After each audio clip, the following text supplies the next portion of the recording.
I've called it a statistical black hole in the book कि बहुत सारे अहम पहलुओं पे हमारे पास डेटा ही नहीं है। गड्ढा खोदने से कुआं बनता है, गड्ढा खोदने से नहर बनती है, एक छोटा गड्ढा खोदने से हम एक पौधा लगा सकते हैं।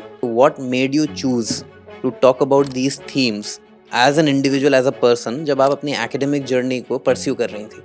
हमारी सोसाइटी, हमारी इकोनॉमी इस तरह से हमने उस व्यवस्था को बैठाया है जिसमें कुछ लोग बहुत आगे निकल जाते हैं और कुछ लोगों को पर्याप्त मौके नहीं मिलते हैं। At the end of the day, all of this economic thinking, all of this economic analysis, it needs to translate into policy. And the moment we talk about policy, it becomes political economy. Actually ये जो middle class का सवाल है वो मेरे लिए एक सवाल है, क्योंकि जिसको मैं मिलती हूँ वो सभी कह देते हैं हम मिडिल क्लास हैं। आपका जो ज़्यादातर काम इन पे है, स्कीम्स के ऊपर है, क्या ये प्रोडक्टिव हैं? इस तरह का जो सरकारी खर्च है वो एक तरह से इन्वेस्टमेंट है, अपने लोगों में इन्वेस्टमेंट है। तो क्या नरेगा का जो अचीवमेंट है उसके बियॉन्ड नरेगा को या इस तरह की स्कीम्स को और बेटर बनाया जा सकता है? Again, Orwell is relevant here. Double speak. When they say voluntary, they mean compulsory. When they say we have saved money, they mean we have excluded people. एक न्यू लिबरलिज्म है, एक socialist politics है, लेकिन overall दोनों लोग इस्तेमाल कर रहे हैं सोशल वेलफेयर स्कीम्स को। तो आप इस ऑप्टिक्स को किस तरह देखते हैं? आप ऑरवेल का एक कोट यूज़ करती हैं। मैं बहुत यूज़ करती हूँ सब जगह यूज़ करती हूँ। वो कोट इसलिए भी इम्पोर्टेंट है क्योंकि वो एक वर्ल्ड व्यू भी क्रिएट करता है, आइदर दिस और दैट।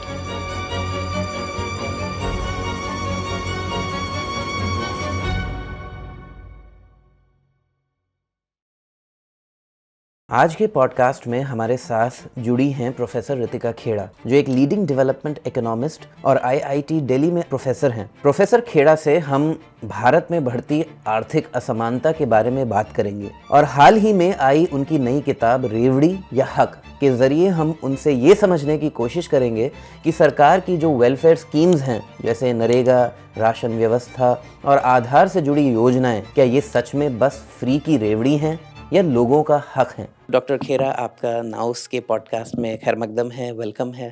Thank you.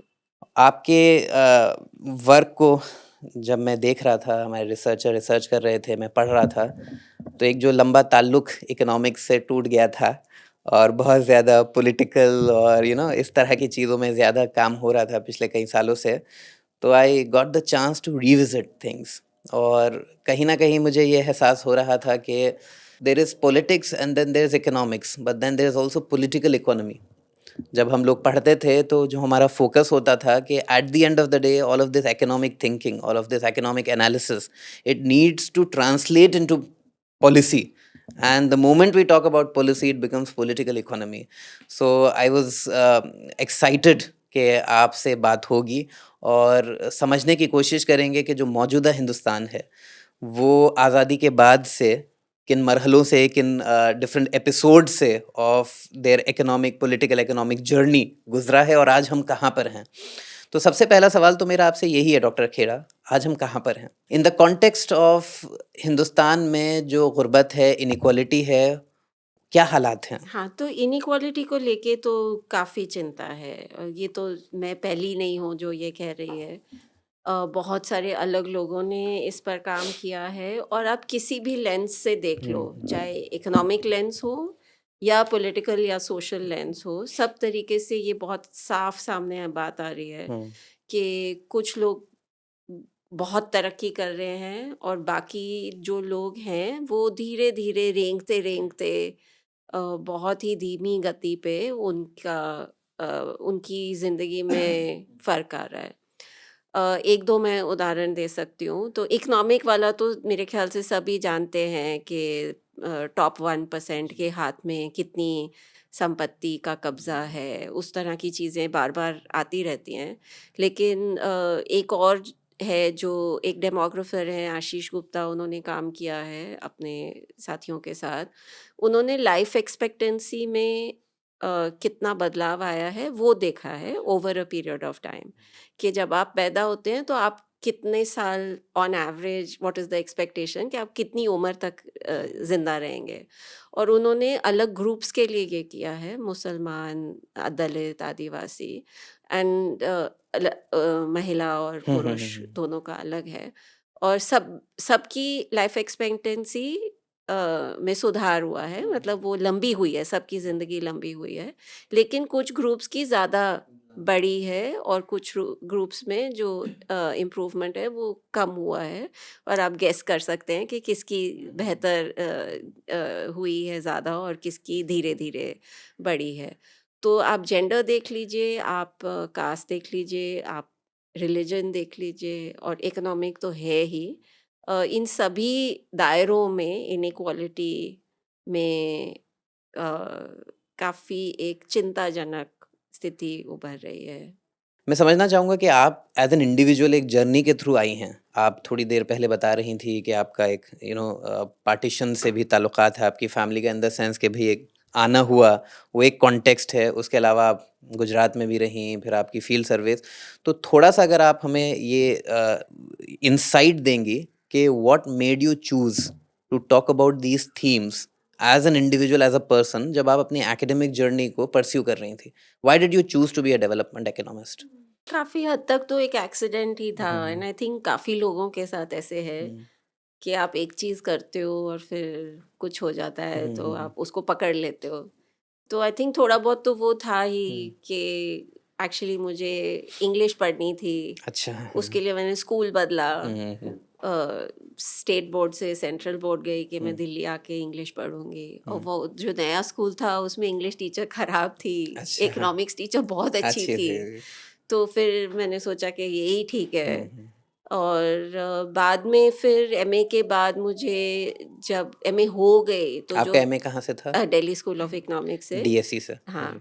तो जब वो हो गई मैं नौकरी ढूंढ रही थी तो जिनके पास रिसर्च हुँ, असिस्टेंट हुँ, की हुँ, ओपनिंग थी वो हुँ। डेवलपमेंट इकोनॉमिस्ट थे। अच्छा। तो फिर वो करते करते लगेगा हाँ ये भी बहुत इंटरेस्टिंग हुँ, है, ये ही बहुत इंटरेस्टिंग है। पर आई थिंक मेनली जब से फील्ड वर्क शुरू हुँ, किया हुँ। 2002 में पीएचडी के लिए जब फील्ड वर्क शुरू किया और गांव जाना शुरू किया, लोगों की फील्ड वर्क एज़ अ बात। पार्ट ऑफ पीएचडी कर रही थी आप? हाँ, जो जी। एक्चुअली पीएचडी मैंने इसीलिए की क्योंकि मुझे फील्ड वर्क करना था। क्योंकि उससे पहले मैंने सारा डेस्क बेस्ड सेकेंडरी डेटा पे जी। काम किया था। तो पीएचडी भी आपका डीएसई से ही है? हाँ, अच्छा जी। तो फिर आई थिंक जब फील्ड वर्क शुरू किया तो एक तरह से दिमाग खुल गया। दिमाग खुल गया मतलब? मतलब ऐसे लगा कि अच्छा ये असली दुनिया है, ये असली भारत है, जो भी है। मतलब एक तो सीखने का बहुत बड़ा मौका था, समझने का बहुत बड़ा मौका था। कुछ एग्ज़ाम्पल्स आपकी फील्ड वर्क की जर्नी से जो आपको।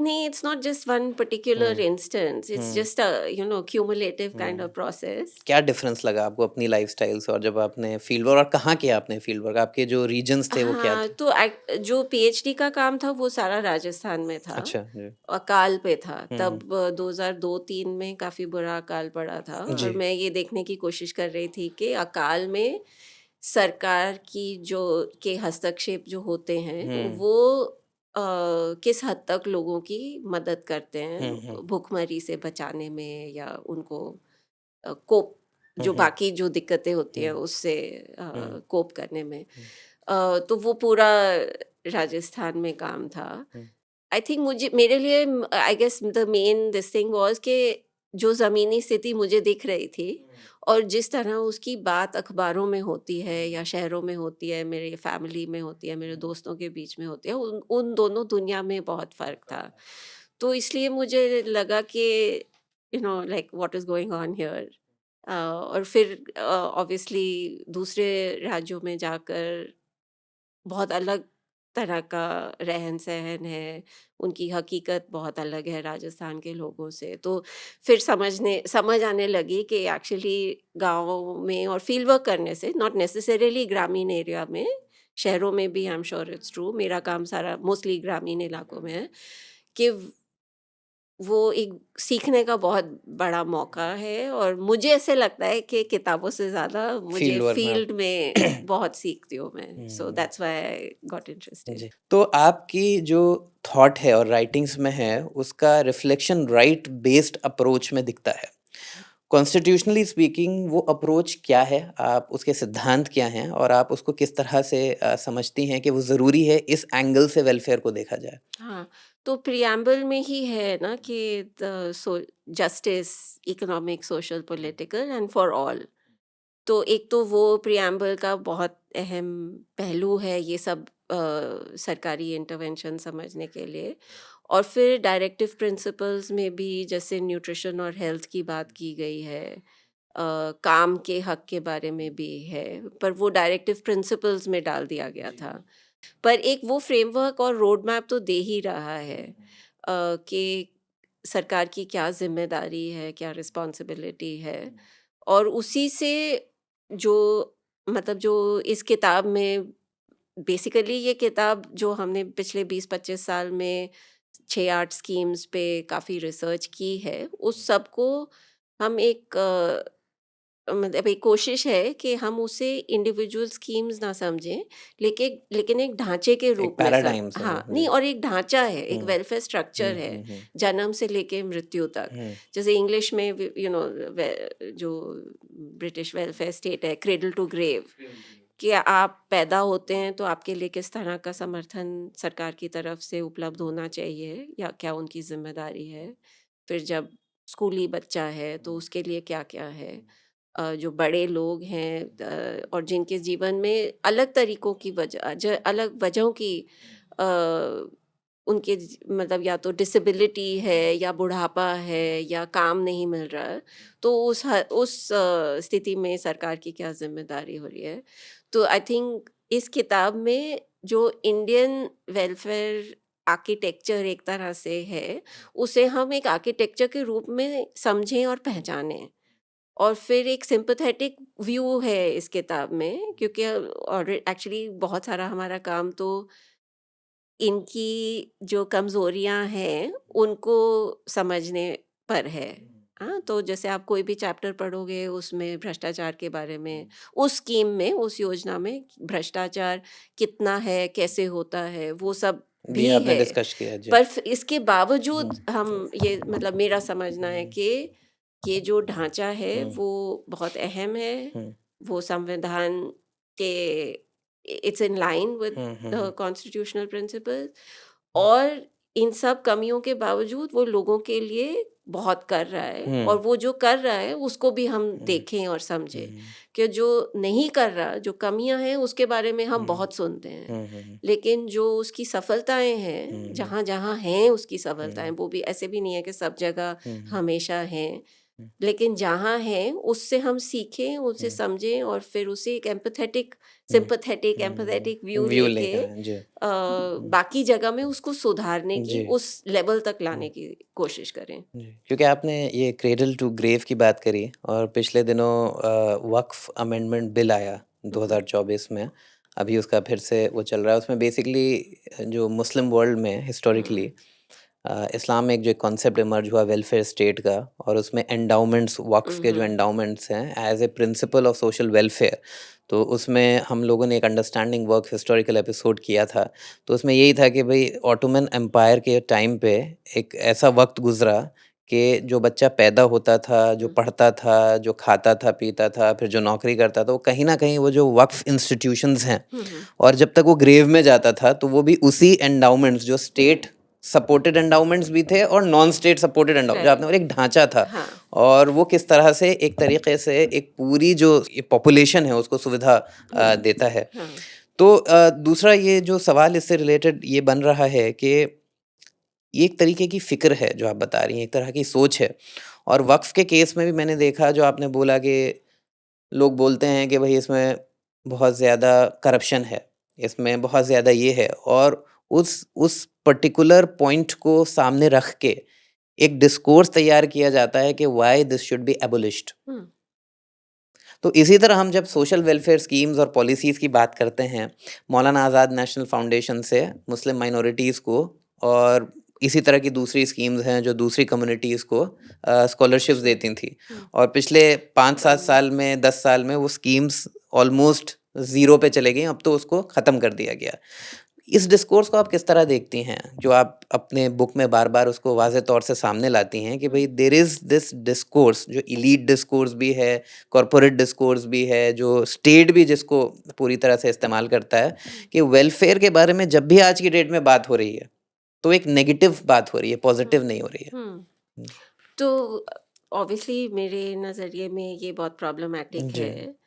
अ, एक तरह से देखा जाए तो कोई भी सरकार, कोई भी pro poor, hmm, broadly defined redistributive, let's hmm, not hmm, say pro poor, कोई भी रीडिस्ट्रीब्यूटिव मेजर अनाउंस करती है हुँ, तो उसको इमीडिएटली रेबडी या फ्रीबीज हुँ, या हुँ, हुँ, डोल्स या हुँ, उस तरह की लैंग्वेज हुँ, यूज करके हुँ, हुँ, एक तरह से नकार दिया हुँ, जाता है। हुँ, तो हुँ, मेरे ख्याल से ये, I mean, first of all I think हुँ, हर एक अनाउंसमेंट को अलग से एनालाइज करने की ज़रूरत ज़रूरत है। है, हाँ, क्योंकि बहुत सारी ऐसी हुँ, अनाउंसमेंट्स हैं जो ऑब्वियसली मैं नहीं सपोर्ट करूँगी। हुँ, इस किताब में the emphasis is on the schemes that we have studied, हुँ, हुँ।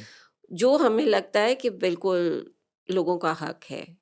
आप ये स्कीम ज़रा हाँ, थोड़ा-सा मैं बता बता दें। देती जी, जी, हूँ, जी। दो थैंक्स। फॉर द हाँ, क्लैरिटी ऑफ हाँ, व्यूअर्स। जी। तो like I said, cradle to grave, हुँ, जन्म से मृत्यु तक हुँ, कुछ स्कीम है। हुँ, उनमें से 4 तो नेशनल फूड सिक्योरिटी एक्ट 2013 हुँ, में शामिल हैं। हुँ, आमतौर पर लोग नेशनल फूड सिक्योरिटी एक्ट की जब बात होती है तो केवल लोगों को जन वितरण प्रणाली, पब्लिक हुँ, डिस्ट्रीब्यूशन सिस्टम दिमाग में आता है, हुँ, पीडीएस।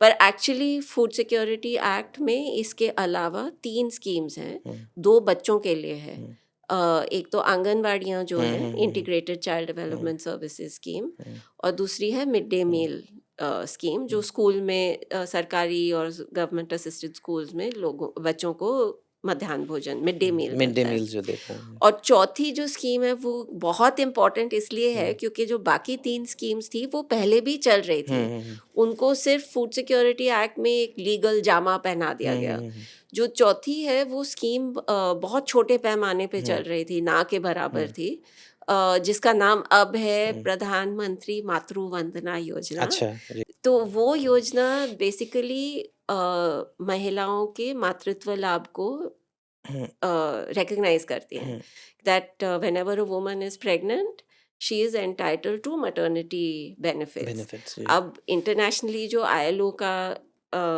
नॉर्म है उसमें हेल्थ बेनिफिट्स भी हैं, मैटरनिटी बेनिफिट्स में। इंटरनेशनल लेबर हाँ, ऑर्गनाइजेशन। आईएलओ जी, का, जी। हाँ, हेल्थ बेनिफिट्स हैं और कैश सपोर्ट है, और जो उनकी नौकरी है, protection of hmm, there, so it's like a wage hmm, compensation. हुँ, आप हुँ, नौकरी कर रही हैं, आप प्रेग्नेंट हो गई हैं, हुँ, आपको आराम की ज़रूरत है हुँ, और वो आराम आपका हक है। हुँ, तो जब तक वो, आप, उसका नॉर्म है कि 14 हफ्ते हुँ, आपको लीव मिलेगी। हुँ, तो उसमें नॉर्म है कि 14 हफ्ते आपको आपकी नौकरी भी सुरक्षित रहेगी हुँ, और उन 14 हफ्तों के लिए आपको पूरी तनख्वाह मिलनी चाहिए। हुँ।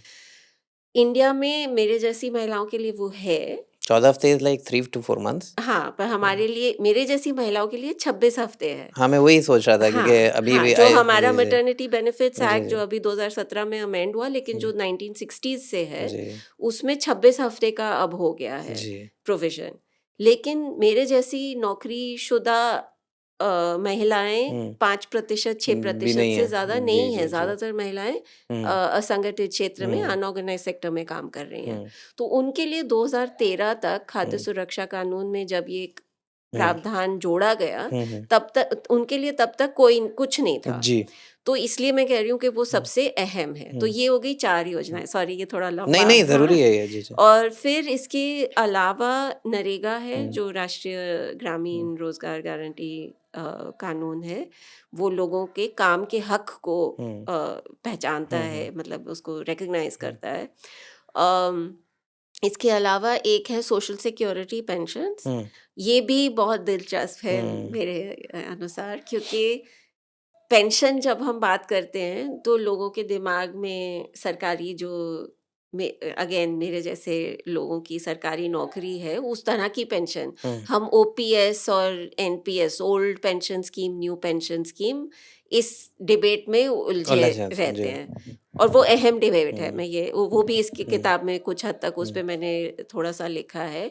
लेकिन फिर भी ये जो पेंशन है, उस तरह की जो पेंशन है, जो organise sector, formal sector employees के लिए, वो सेक्टर में एम्प्लॉयमेंट हमारा 10% से भी ज़्यादा नहीं नहीं है। है। जी। तो जो बाकी है सोशल सिक्योरिटी पेंशन जो है, जो हुँ, सबके लिए है हुँ, या होनी चाहिए, हुँ, वो भी इस किताब का हुँ, एक चैप्टर हुँ, है, जिसमें 3 हमारे यहाँ पे एक एनएसएपी स्कीम है, हुँ, नेशनल सोशल असिस्टेंस प्रोग्राम। जी। उसमें 3 तरह की पेंशन सरकार देती हुँ, है। वृद्धावस्था पेंशन है, हुँ, व्हिच इज़ फॉर ओल्ड, हुँ, विधवा पेंशन, सॉरी, फर्स्ट। विडो जी। हाँ, हुँ, वो उसमें एकल महिला भी हुँ, शामिल है। हुँ, फिर वृद्धावस्था पेंशन है, जो बूढ़ों के लिए है। हुँ, और तीसरी है पर्सन्स विद डिसेबिलिटीज़, हुँ, जिनको विकलांगता है, हुँ, उनके लिए भी एक हुँ, पेंशन है। तो ये पेंशन सिर्फ़ 200 रुपए, सॉरी, हुँ, ₹200 प्रति माह, प्रति व्यक्ति है। विच ₹200। विच इज़ वेरी हाँ, लेस। जी। yes. For some categories, it's 500 hmm, rupees, but the central government's contribution varies between 200 to 500 hmm, rupees, and these amounts have not been increased for more hmm. than a decade. Actually होना कितना चाहिए आपके हिसाब से? मतलब आप समझ लो, ₹500 की पेंशन को आप पेंशन कहोगे, कि मेरे हिसाब से तो एक तरह से लोगों की इंसल्ट है। मज़ाक है। अब ये है कि जो राज्य की स्टेट गवर्नमेंट्स हैं, वो हुँ, अपनी तरफ से कुछ-कुछ दे रहे हैं। तो हुँ, सबसे ज़्यादा तेलंगाना में है हुँ, ₹4000, 4000। हरियाणा में 3500 प्रति हुँ, माह है। तो I think that is closer to what would be acceptable. Hmm, hmm, hmm, But the fact that the central government is only giving hmm, 2 to 500 rupees per person is quite problematic. तो ये होगी छठी scheme. हुँ, हाँ, सो बचपन में पहले, पैदा होने से पहले गर्भ में हुँ, मातृत्व लाभ, जी। 6 साल से कम उम्र के बच्चे के लिए आंगनवाड़ियाँ, हुँ, हुँ, इंटीग्रेटेड चाइल्ड हुँ, डेवलपमेंट सर्विसेज स्कीम, स्कूल जाते हैं जो हुँ, बच्चे, उनके लिए मध्याह्न भोजन, हुँ, परिवार के लिए as a whole hmm, public distribution system, हुँ, सस्ता अनाज या अब तो हुँ, मुफ्त अनाज, हुँ, हुँ, और काम का हक, 100 हुँ, दिन का काम हुँ, हुँ, साल में, और बुढ़ापे में आराम। आराम तो जी। एक उन्हीं का नारा है हुँ, कि क्या, काम का पूरा दाम दो, हुँ, बुढ़ापे में आराम दो। हुँ, कि जो लोग काम कर रहे हैं, उनका वेतन या उनकी मजदूरी हुँ, अ, सही होनी हुँ, चाहिए। हुँ, और जब वो बूढ़े हो जाते हैं और हुँ, काम नहीं कर पाते, तो हुँ, बुढ़ापे में उनकी हुँ, पेंशन हुँ, पर्याप्त होनी हुँ, चाहिए। एक स्कीम मैंने और इसमें किताब में रखी है, वो है ये कैंटीन योजना, हुँ, जो आई थिंक लोगों के दिमाग में अम्मा कैंटीन्स हुँ, सबसे पॉपुलर हैं, हुँ, जहाँ पे 1 रुपए की इडली मिलती है। हुँ, और वो सबसे पुरानी हुँ, इस तरह की स्कीम हुँ, है। ज़्यादातर शहरी क्षेत्रों में है ये हुँ, स्कीम। ये इकलौती हुँ, योजना है इस किताब में, और मेरे काम में भी, जो हमने शहरी क्षेत्रों में किया हुँ, है। तो इन कैंटीन में बहुत सस्ता भोजन, हुँ, खाना, एक टाइम का खाना मिलता है। तमिलनाडु के बाद कर्नाटका ने भी वहाँ पे कैंटीन्स शुरू की, तो तमिलनाडु की अम्मा कैंटीन कहलाती है, कर्नाटका की इंदिरा हुँ, कैंटीन्स कहलाती हैं। वहाँ पे हुँ, भी 5 से 8 रुपए का हुँ, खाना मिलता है। और राजस्थान ने कोविड के दौरान, गहलोत हुँ, के टाइम में इंदिरा कैंटीन शुरू की, जो थैंकफुली जब सरकार बदली राज्य में, हुँ, उसको बंद नहीं किया गया, हुँ, और अब वो अन्नपूर्णा रसोई के नाम से हुँ, चल रही है। वहाँ पे 8 रुपए में आपको हुँ, 5-6 रोटियाँ, हुँ, सब्जी, दाल, हुँ, अचार या पापड़, ऐसे कुछ बहुत सिंपल खाना है, पर हुँ, अच्छा खाना मिल सकता है। तो again I think it's an important intervention, इसलिए उसको भी जोड़ दिया। इनफैक्ट मुझे ऐसे लगता है कि वो जो कैंटीन योजना है, उसको खाद्य सुरक्षा कानून में शामिल होना चाहिए था। It should have been part of that act, but anyway we missed the bus. So इस किताब में दैट्स द ब्रॉड स्ट्रक्चर, कि लोगों को अगर उनकी ज़िंदगी में किसी भी तरह की आपदा का सामना करना पड़े, हुँ, तो एक तरह से सरकार की तरफ से ये एक नेट है, हुँ, जो उनको सोशल सिक्योरिटी नेट। हाँ, हुँ, जो उनको बचा सकता है। हुँ, आपको कहीं काम नहीं मिल रहा, हुँ, तो आप नरेगा में काम कर सकते हैं। हुँ, आपके घर में किसी भी वजह से बीमारी या किसी वजह से हुँ, कमाई नहीं हुँ, है, तो खाद्य सुरक्षा कानून के थ्रू आपको, या कैंटीन के हुँ, द्वारा, क्योंकि राशन कार्ड सबके पास नहीं नहीं है, होता जी। लेकिन जो ये कैंटीन्स हैं वो सबके लिए हैं, आपको हम्म, कुछ नहीं, कोई एलिजिबिलिटी क्राइटेरिया नहीं है, नहीं है कोई जी। भी मैंने बहुत खाया है इन हम्म, कैंटीन्स में, और कोई भी जाके खा सकता हम्म, है, और 1 रुपए से, 1 रुपए में तो क्या, एक इडली से तो क्या पेट भरेगा, पर 5 रुपए से 8 रुपए में आपको वेरी लो कॉस्ट वेरी, मील हाँ, जी। और काफ़ी ठीक ठाक खाना। हम्म, तो the idea is that a lot of the difficulties or hardships that people face, hmm, they are not of their own doing. It is the system that is creating hmm, these hardships, right? The economic structure, hmm, the जो हमारी अर्थव्यवस्था है, हम्म, उसकी वजह से भी लोग अपना जीवन यापन करने में कठिनाइयाँ हम्म। फेस करते हैं। तो इसको मैं थोड़ा सा और गहराई से समझना हम्म, चाहूँगा। आपने जो शब्द इस्तेमाल किया वो किया सिस्टम, हम्म, है ना? सिस्टम का मतलब ये है कि भाई एक पूरा ऑर्गेनाइज्ड तरीके से हम्म, एक फंक्शनिंग हो रही है, ऑपरेशंस है, मैकेनिज्म है, जिस तरह से हमारी इकोनॉमी, हमारा स्टेट स्ट्रक्चर्ड है। और वो स्टेट, आपका इशारा ये है कि वो फंडामेंटली स्ट्रक्चर्ड इस तरह है कि वो इनइक्वालिटी को परपेचुएट करता है। वो ऐसे जिसे कहते हैं कि सिचुएशंस लाता है कि जहाँ पे एक एबल्ड पर्सन जो एक्चुअली अपने पोटेंशियल को अचीव कर सकता था, उसकी एबिलिटी डिसएम्पावर हो रही है। इस पे आप बताइए, क्योंकि आप इस पे हम्म, अक्सर चर्चा करती हैं हम्म, कि जो ये राइट्स बेस्ड अप्रोच है और उसमें ये जो स्ट्रक्चर्स होते हैं, हम्म, ये स्ट्रक्चर्स, क्योंकि उसके बाद हम ये समझने की कोशिश करेंगे कि पूरा इलीट है और उसमें मिडिल क्लास इन्वॉल्व है जो इस डिबेट के काउंटर एक डिस्कोर्स क्रिएट कर रहा है। बट क्योंकि आपने बोला कि ये सोशल वेलफेयर स्कीम्स एग्जिस्ट करती हैं, इनका जस्टिफिकेशन क्या है आपके हिसाब से? हम्म।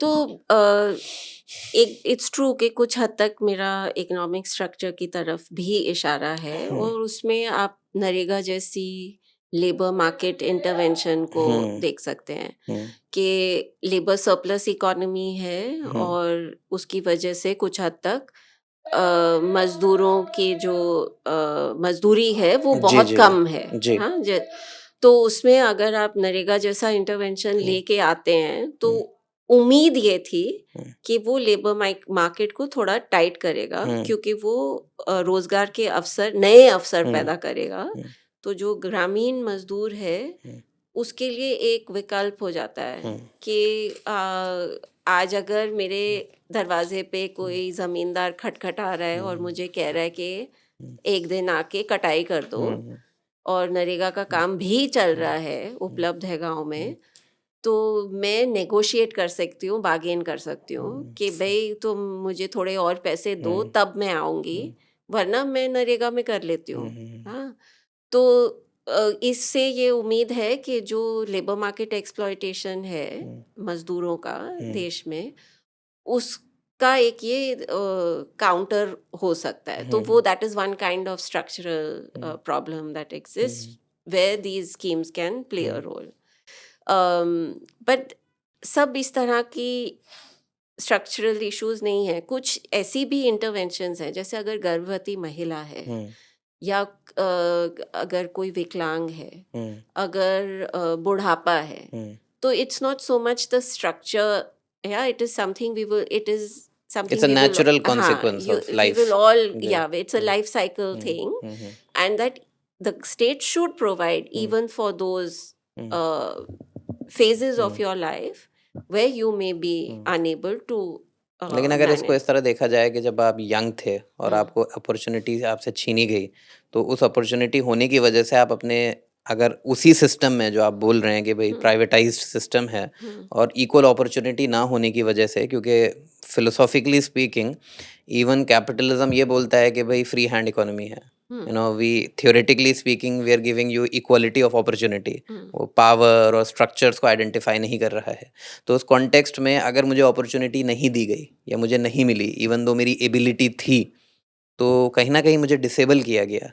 हाँ, नहीं, सो दोनों तरह की है, हम्म, मैं ये नहीं, मैं कह रही हूँ कि केवल एक नहीं है, दोनों ये चीज़ें जी। दोनों चीजें हैं। एक तो वो जो हम्म, हमारी सोसाइटी, हमारी इकोनॉमी इस हम्म, तरह से हम्म, हमने उस व्यवस्था को बैठाया है हम्म, जिसमें कुछ लोग बहुत आगे निकल जाते हैं और हम्म, कुछ लोगों को पर्याप्त मौके नहीं नहीं मिलते हैं। मिलते हैं, जी। और दूसरा ये है कि ये तो सभी के जीवन में होगा, कभी ना कभी हम सभी बीमार जी, होंगे, जी, जी। कभी ना कभी हम सभी बूढ़े होंगे, कभी ना कभी ज़्यादातर महिलाएं गर्भवती होंगी। हुँ, तो उस तरह की स्थिति में भी एक सेंसिटिव सहानुभूति हुँ, वाले समाज में हुँ, उ, उस दौर के लिए भी हुँ, लोगों के लिए कोई ना कोई समर्थन होना चाहिए। हुँ, और ये कोई नया लाइक हुँ, न्यू न्यू आइडिया नहीं है, हुँ। बहुत पुराना आइडिया जी, जी, है। जी। बहुत सारे हुँ, देशों में इस तरह के हुँ, जो भी जैसे जैसे देश हुँ, वेस्टर्न यूरोप स्पेशली हुँ, जब वहाँ पे जब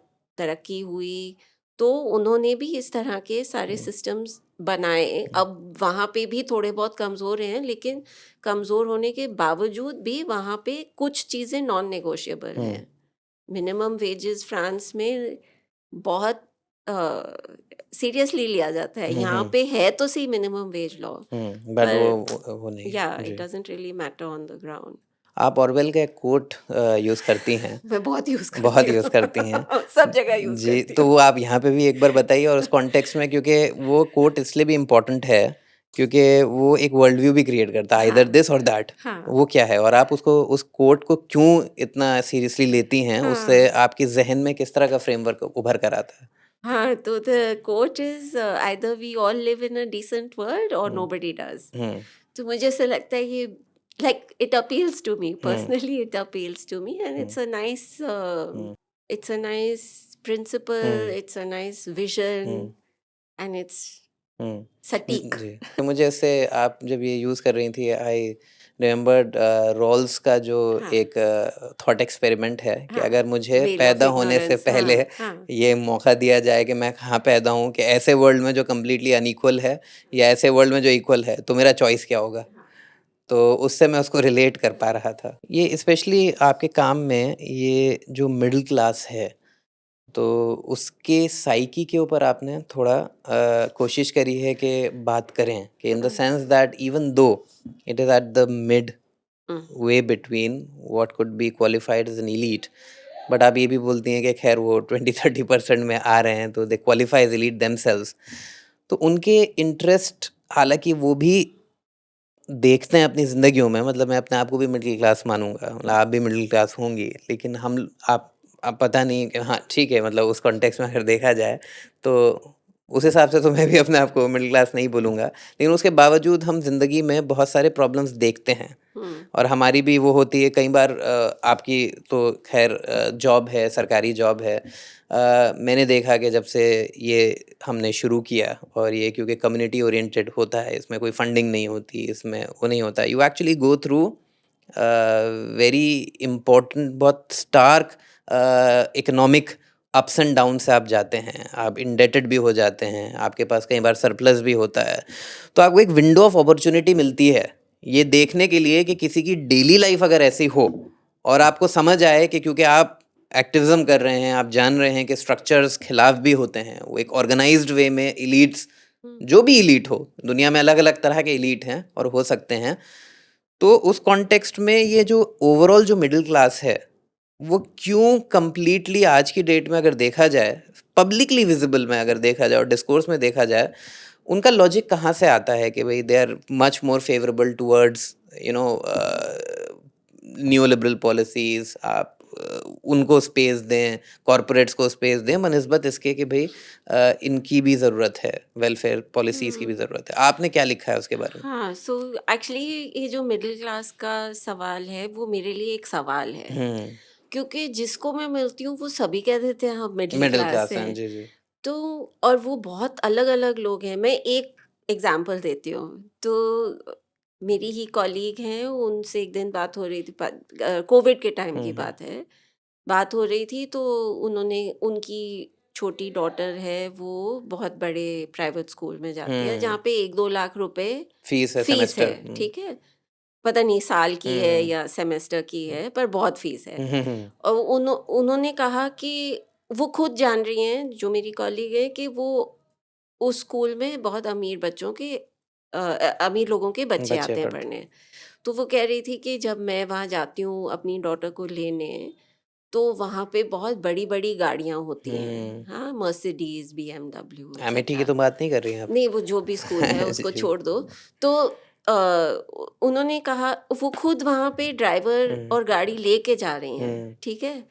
पर उनको ये लग रहा है कि उन्होंने कहा कि हम मिडिल क्लास जैसे हुँ, लोगों के लिए हुँ, हुँ, व्हाटएवर होता है, हाँ? हुँ, तो उनके लिए वो मिडिल क्लास हुँ, हैं, बावजूद इसके कि उनकी गाड़ी है, हुँ, ड्राइवर है, बेटी उस स्कूल में पढ़ रही है। उसके कुछ महीने बाद 6-8 महीने बाद मैं अलवर हुँ, के गाँव में फील्ड वर्क करने गई हुँ, और वहाँ पे वही हम स्कूल क्लोजर्स के बारे में सर्वे कर रहे हुँ, थे। तो जो मिले वहाँ पे उन्होंने कहा वो थोड़े ठीक ठाक थे, बहुत हुँ, गरीब अलवर वैसे भी राजस्थान में बहुत गरीब इलाका हुँ, नहीं नहीं है, है, जी। पानी है, खेती है हुँ, लोगों की एक्सेट्रा।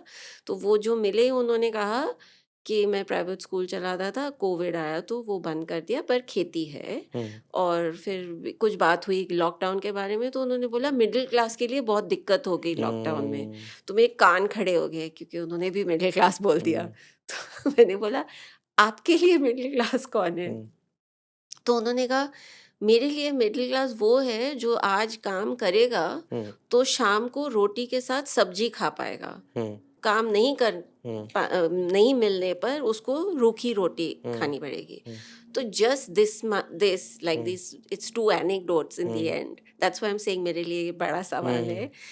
ये आपको दिखाते हैं कि कितने अलग-अलग स्पेक्ट्रम है। हुँ, हाँ, कि कितना फ़र्क है लोगों की हुँ, थिंकिंग में। हुँ, और इसी तरह मैं 2 साल आईएम में पढ़ा रही थी, हुँ, तो तब वहाँ पे मैंने अपने स्टूडेंट्स के को एक सर्वे दिया हुँ, और मैंने उनको पूछा कि आप अपने आप को क्या समझते हो, मिडिल हुँ, क्लास, अपर क्लास कि लोअर क्लास? हुँ, तो 80-85% से ज़्यादा हुँ, दे सेड मिडिल क्लास, हुँ, हाँ। और बहुत कम थे, हुँ, 5% ने शायद बोला अपर क्लास। हुँ, और फिर मैंने उनको ये भी पूछा कि आपके घर में ये 2-4 चीज़ें हैं कि नहीं? एसी है कि नहीं? हुँ, 4 पहिए वाली गाड़ी है कि नहीं? हुँ, और सीवेज लाइन से जुड़ा हुआ टॉयलेट है कि हुँ, नहीं? हुँ, so it's not just that you have to have a sewage system going into a septic tank, but joined like connected to a municipal hmm, bodies hmm, hmm, hmm, sewage system. हुँ। तो उसमें again ज़्यादातर लोग how does 80, that matter I for tell your you, जी, जी। हाँ, so 80-85% हुँ, या 100% ने बोला हुँ, गाड़ी है, हुँ, एसी है, toilet connected to government sewage system हुँ, है। आप अगर नेशनल डेटा देखोगे, हुँ, national family health survey data देखोगे, हुँ, तो शहरी क्षेत्रों में हुँ, ये लग्जरी आइटम है, हुँ, specially the sewage line. Hmm, hmm, only 20 or 25% households are connected to a hmm, sewage system.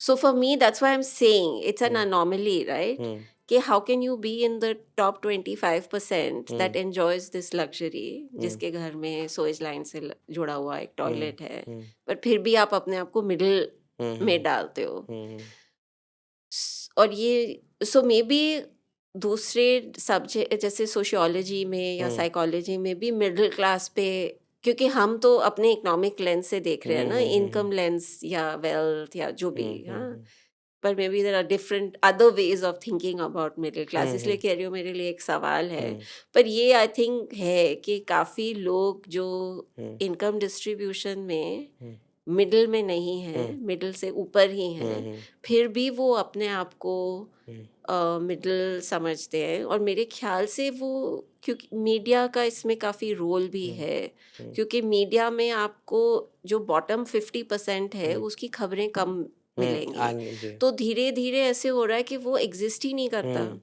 उन लोग जो बॉटम 50%, मैं 50% ऐसे ही हुँ, बोल रही हूँ, कोई बहुत साइंटिफिकली नहीं बोल जी, रही। जी, जी, जी, जी।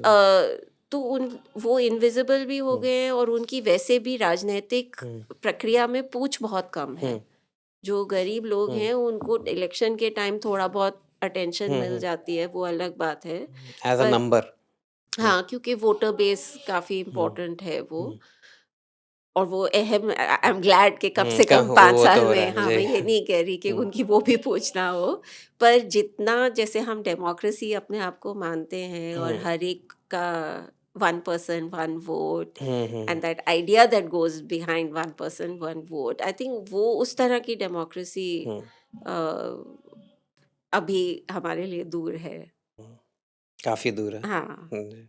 so so yeah, that's the it's a kind of a question and it's hmm, also an irritation हुँ, कि लोग कम से कम इतना तो समझें कि वो हुँ, कहाँ पे हैं और उनके पीछे कौन है, क्योंकि हुँ, उनको सिर्फ वही दिख रहा है जो आगे है। कि हाँ, जो जो मीडिया दिखा रहा है ना, हुँ, साल भर शादी हो रही हुँ, है, हुँ। It's also a way T20 हो रहा है। Dr. Ambedkar thought about caste. There's always somebody below you yes, and there's yes, हाँ, always somebody above you. या और उसी वक़्त जब हम ये देख रहे हैं कि टैक्स कट्स मिल रहे हैं, आपने हुँ, कोविड के बारे में बोला, हुँ, एक तरफ माइग्रेंट वर्कर्स को हुँ, पैदल चलते हुए हज़ारों किलोमीटर देखा गया। मतलब for us it was a site, वो डेप्लोरेबल साइट थी इन द सेंस कि इतनी बड़ी स्टेट मशीनरी, हम बोलते हैं एनलाइटनमेंट के बाद नेशन स्टेट, वेलफेयर स्टेट और ये सारी चीज़ें इंतज़ाम हुए, टेक्नोलॉजी बहुत आगे चले गई और वहाँ हमने बहुत क्लियरली और विज़िबली देखा failure of states, not just one state, internationally, globally.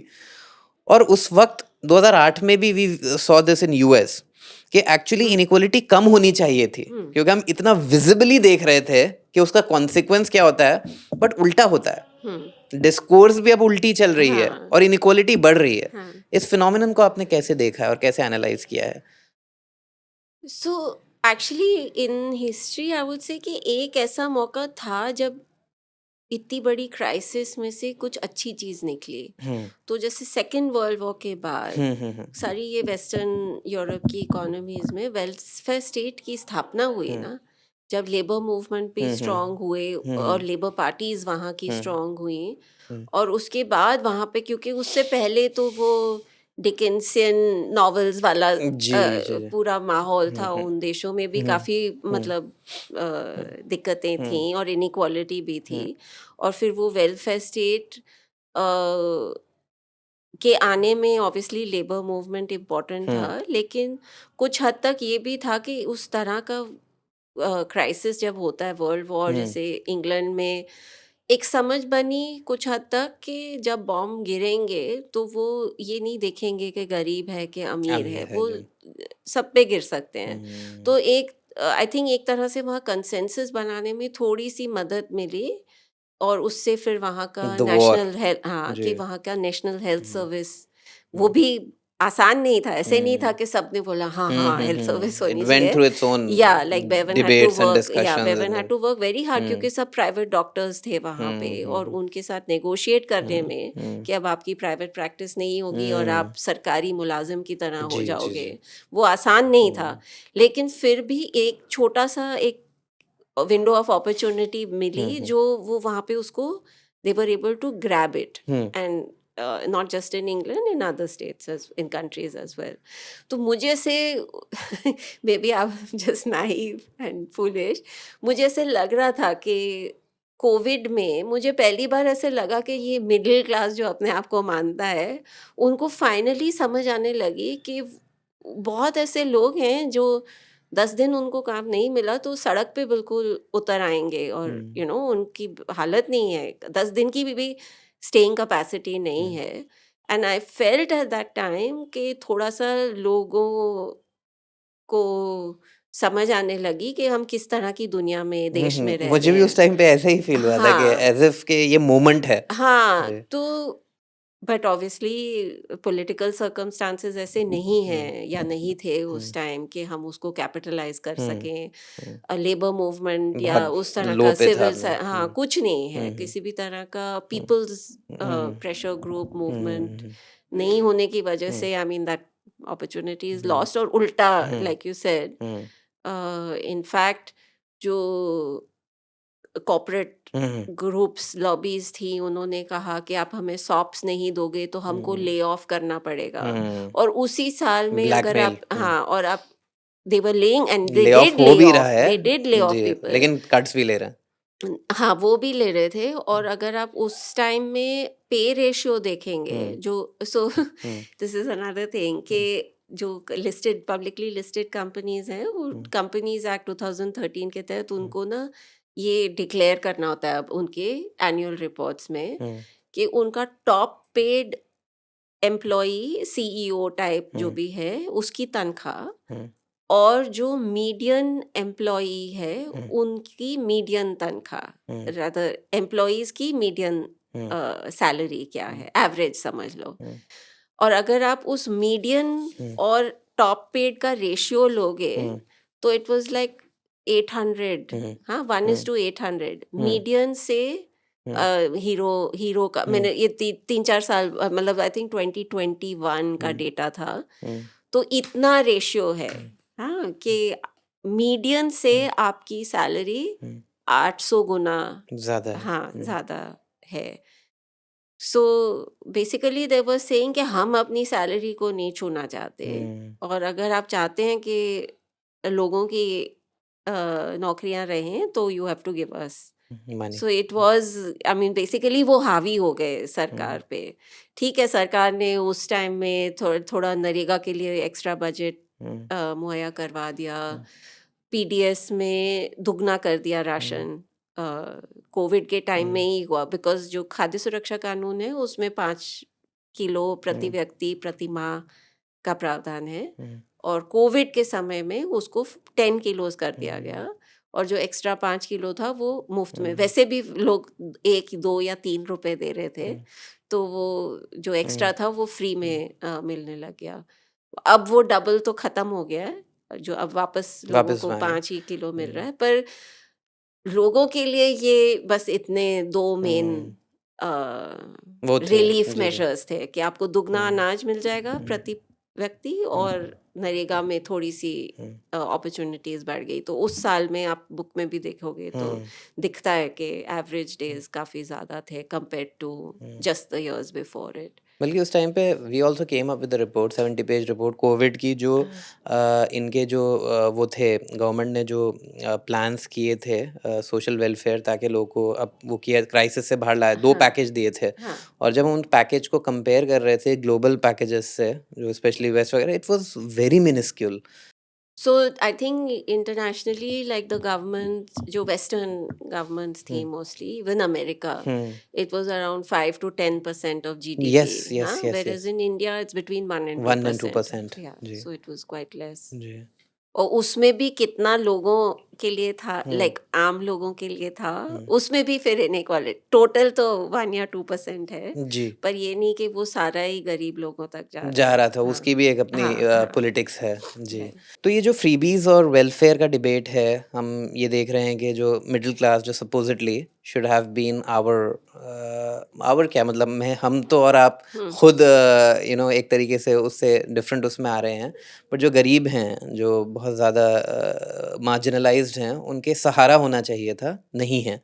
और ये जो फ्रीबीज़ की डिबेट में सबसे ज़्यादा जो बात आती है कि भई ये नॉन प्रोडक्टिव है। हम्म, वो बोला जाता है ना कि you teach somebody to fish. Fish rather than give them a fish to eat. हाँ, और इस तरह का इडियम इस्तेमाल होता है कि आप उनको आत्मनिर्भर ना बना के आप उनको निर्भर बना रहे हैं और इसकी वजह से उनका वो एक ज़माने में जो क्लासिक कम्युनिज्म के खिलाफ थ्योरेटिकल आर्ग्यूमेंट था हुँ, तो कि भाई आप when you are giving them आप एक सिस्टम ऐसा बना रहे हैं प्रोलेटेरिएट जिसमें कम्प्लीटली जो राइट्स बेस्ड होगा या फिर नीड बेस्ड होगा रादर देन किसका कितना पॉलिटिकल पावर है या मसल पावर है। तो उस कॉन्टेक्स्ट में ये होगा कि भाई लोग काम करना छोड़ देंगे, प्रोडक्टिव होना छोड़ देंगे। वही सिमिलर आर्ग्यूमेंट वेलफेयर स्टेट में भी लाया जाता है। इस आर्ग्यूमेंट को आप किस तरह देखती हैं? आप हुँ। क्योंकि आपका जो ज़्यादातर काम इन पे है, स्कीम्स के ऊपर है। क्या ये प्रोडक्टिव हैं? क्या ये हुँ, इकोनॉमी को बूस्ट करते हैं? क्या जो लोग इसके बेनिफिशियरीज़ होते हैं, हुँ, are they may able to move forward in life through them? हुँ। So just to start with, मेरे नज़रिए में ये इस तरह का जो सरकारी खर्च है, वो एक तरह से इन्वेस्टमेंट है, अपने लोगों में इन्वेस्टमेंट है। अगर आपकी लेबर सरप्लस इकोनॉमी है, हाँ, तो आपके सबसे बड़ी ताकत आपके लोग हैं, ठीक है? अगर आपके लोग, आपकी आबादी हुँ, अशिक्षित है, हुँ, अस्वस्थ है, हुँ, तो आप क्या ही ग्लोबल विश्व गुरु हुँ, बनोगे, राइट? और ये जो सारे इस किताब में एक्चुअली मैंने 6 स्कीम्स गिनाई, हुँ, मैंने शिक्षा और स्वास्थ्य की बात नहीं की, हुँ, और एक्चुअली इस किताब में भी उस पे बहुत कम चर्चा है हुँ, क्योंकि मेरा काम उस पे कम हुँ, है। लेकिन एजुकेशन में इन्वेस्टमेंट, लोगों के स्वास्थ्य में इन्वेस्टमेंट, और ये सारी स्कीम्स लोगों की में ही इन्वेस्टमेंट है। तो जैसे अगर आप गर्भवती महिला ले लोगे, तो ये डॉक्टर बाकर्स हाइपोथेसिस है कि the first 1000 days of the child's life, जो गर्भ से शुरू होता है, उस समय अगर आप बच्चे को अच्छा पोषण और स्वास्थ्य दे दोगे तो वो जिंदगी भर उसके काम आएगा। अगर उस समय उसमें कुछ भी कमी रह गई तो उसको मेकअप करना थोड़ा मुश्किल हो जाता है बाद विच इज में। Very acceptable. आपका सब कुछ ग्रो हो रहा हाँ, होता है, आपका ब्रेन एग्जैक्टली। ग्रो हो रहा होता है, तो आपकी बॉडी। अगर आप गर्भवती महिला को, बाय द वे वो सिर्फ 5,000 का सपोर्ट दे रहे हैं, हालांकि कानून में 6,000 की बात है, वो बहुत कम है। जी। तो मैंने ये पहले कहा कि मेरे जैसी महिला को 26 हफ्ते फुल सैलरी जी, मिलेगी, मिल रही है। और that's a lot of money. I am embarrassed to say how much money it will be. पर अगर वो गर्भवती महिला है तो उसको 6,000 का ही प्रावधान है, फ्लैट रेट। ये भी नहीं कि न्यूनतम मजदूरी के हिसाब से आपको 6 महीने या 3 महीने या 14 हफ्ते जो ILO का स्टैंडर्ड है उस हिसाब से दे रहे हैं, नहीं। वो एक फ्लैट रेट है जो 2013 से बढ़ाया नहीं गया। पर फिर भी अगर आप उसको वो दोगे तो उसके हाथ में थोड़ा सा पैसा आ जाता है, ताकि वो थोड़ा बहुत आराम कर सके अपने मायके से, शायद किसी को बुलवा ले, उसको थोड़ा इनाम दे देगी, वो उसकी मदद कर सकती है पानी लाने में, घर के कामों में, हाँ, इत्यादि। अगर उसको कुछ एक्स्ट्रा खाने पीने की चीज़ें, फल चाहिए या कोई दवाइयों की ज़रूरत है, तो वो 5,000 रुपये 6,000 रुपये उसमें काम आ सकते हैं।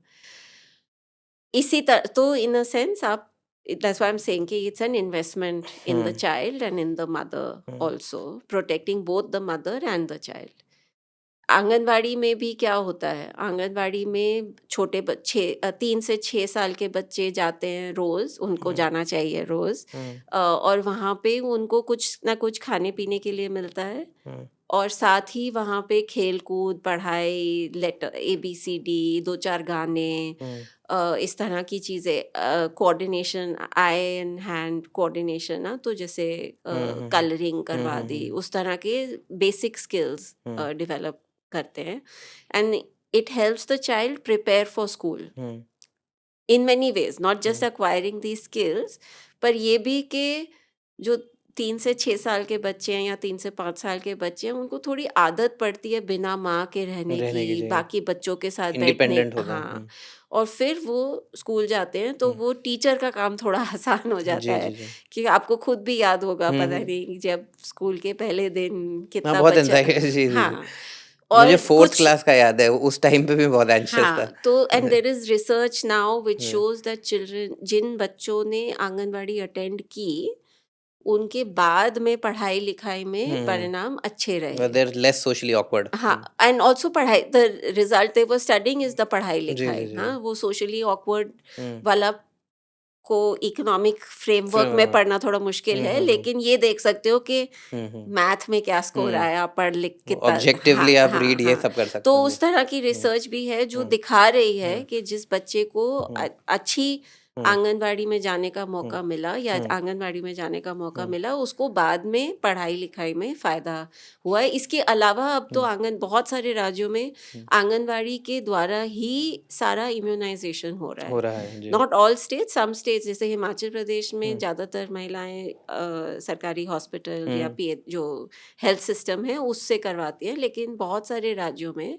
जहाँ पे हेल्थ सिस्टम कमज़ोर है, उन्होंने आंगनवाड़ी के द्वारा ANM, ऑक्सिलरी नर्स और मिडवाइफ का एक शेड्यूल बना हुआ है, वो वहाँ जाती है, उसका डेट निर्धारित है, माओ को पता है, आंगनवाड़ी वर्कर बता देती है कि इस दिन को आपको आना है अपना टीकाकरण तो करवाने। मैक्सिमाइजेशन ऑफ इंफ्रास्ट्रक्चर हो रहा है। Also, जी, जी, but जी। the fact is that you're protecting the child from, diseases, मतलब वो उस diseases. जी, You जी। are also investing in the investing, child's educate or school preparedness, etc.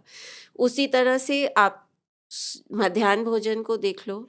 मध्याह्न भोजन अगेन पॉपुलर नैरेटिव में, कल ही मैं क्लास में पूछ रही थी स्टूडेंट्स को कि मध्याह्न भोजन के बारे में उन्होंने क्या सुना है, कि छिपकली गिर गई, हाँ, that's the thing you remember about, yes, हाँ। Yes, yes. पर एक्चुअली 10 से 12 करोड़ बच्चे जी। रोज सरकारी स्कूलों में खाना खा रहे हैं, भूखे पेट, पढ़ाई करना बहुत मुश्किल है। नहीं, तो इम्पॉसिबल। बहुत लोग ये कहते हैं कि हमने स्कूल को दाल भात केंद्र बना दिया है, जी, या आंगनवाड़ी एक दाल भात केंद्र जी, है। जी।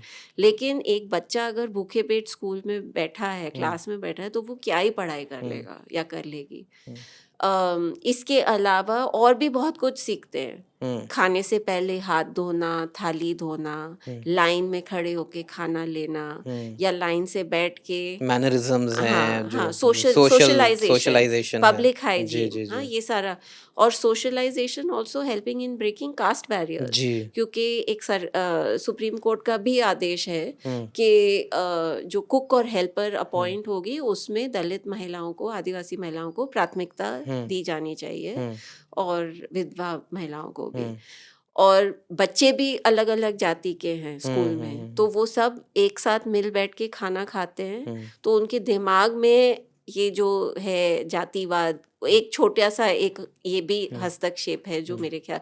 और आपने ये भी सुना होगा कि जहाँ पे हुँ, दलित महिला को कुक बनाया गया, वहाँ हुँ। पे कम्युनिटी ने रिजेक्ट कर हल्ला दिया। कर जी, दिया। जी। फिर डिस्ट्रिक्ट कलेक्टर ने जाके वहाँ हुँ, खाना खाया, तो फिर सब हुँ, चुप और शांत हो गए। हुँ, हुँ, तो इस तरह से it's much more than hmm, just दाल भात केंद्र, right? Hmm, It's both an investment in hmm, the child's education, because hmm, again there is research which shows कि जिन स्कूलों में बच्चों ने खाया था खाना, जिनको हुँ, मिल पुराना है जब ये शुरू शुरू हुई थी, तो कहीं था और कहीं नहीं था। तो जिन स्कूल में बच्चों ने खाया हुआ था खाना, हुँ, एक उनको मेज़ दिया गया हुँ, कि इस मेज़ में यहाँ से घुसो और हुँ, फिर अपना रास्ता बाहर हुँ, निकालो। तो the ones who had eaten, they were making more effort. हुँ, हाँ, so it helps the child to study and focus hmm, etcetera. हुँ, तो इसी तरह से मैं एक एक करके सब स्कीम का बता सकती हुँ, हूँ। तो ये जो आइडिया है कि ये उनको निर्भर बना रहा है हुँ। और आलसी बना रहा है। उल्टा है, हाँ, आत्मनिर्भर बना रहा है। हुँ, इनफैक्ट ये उनमें इन्वेस्टमेंट हुँ, है, हुँ, हुँ, और उनके जीवन की हुँ, जो आगे के मौके उनके हुँ, लिए हुँ, और खोलने का हुँ, हुँ। रास्ता है।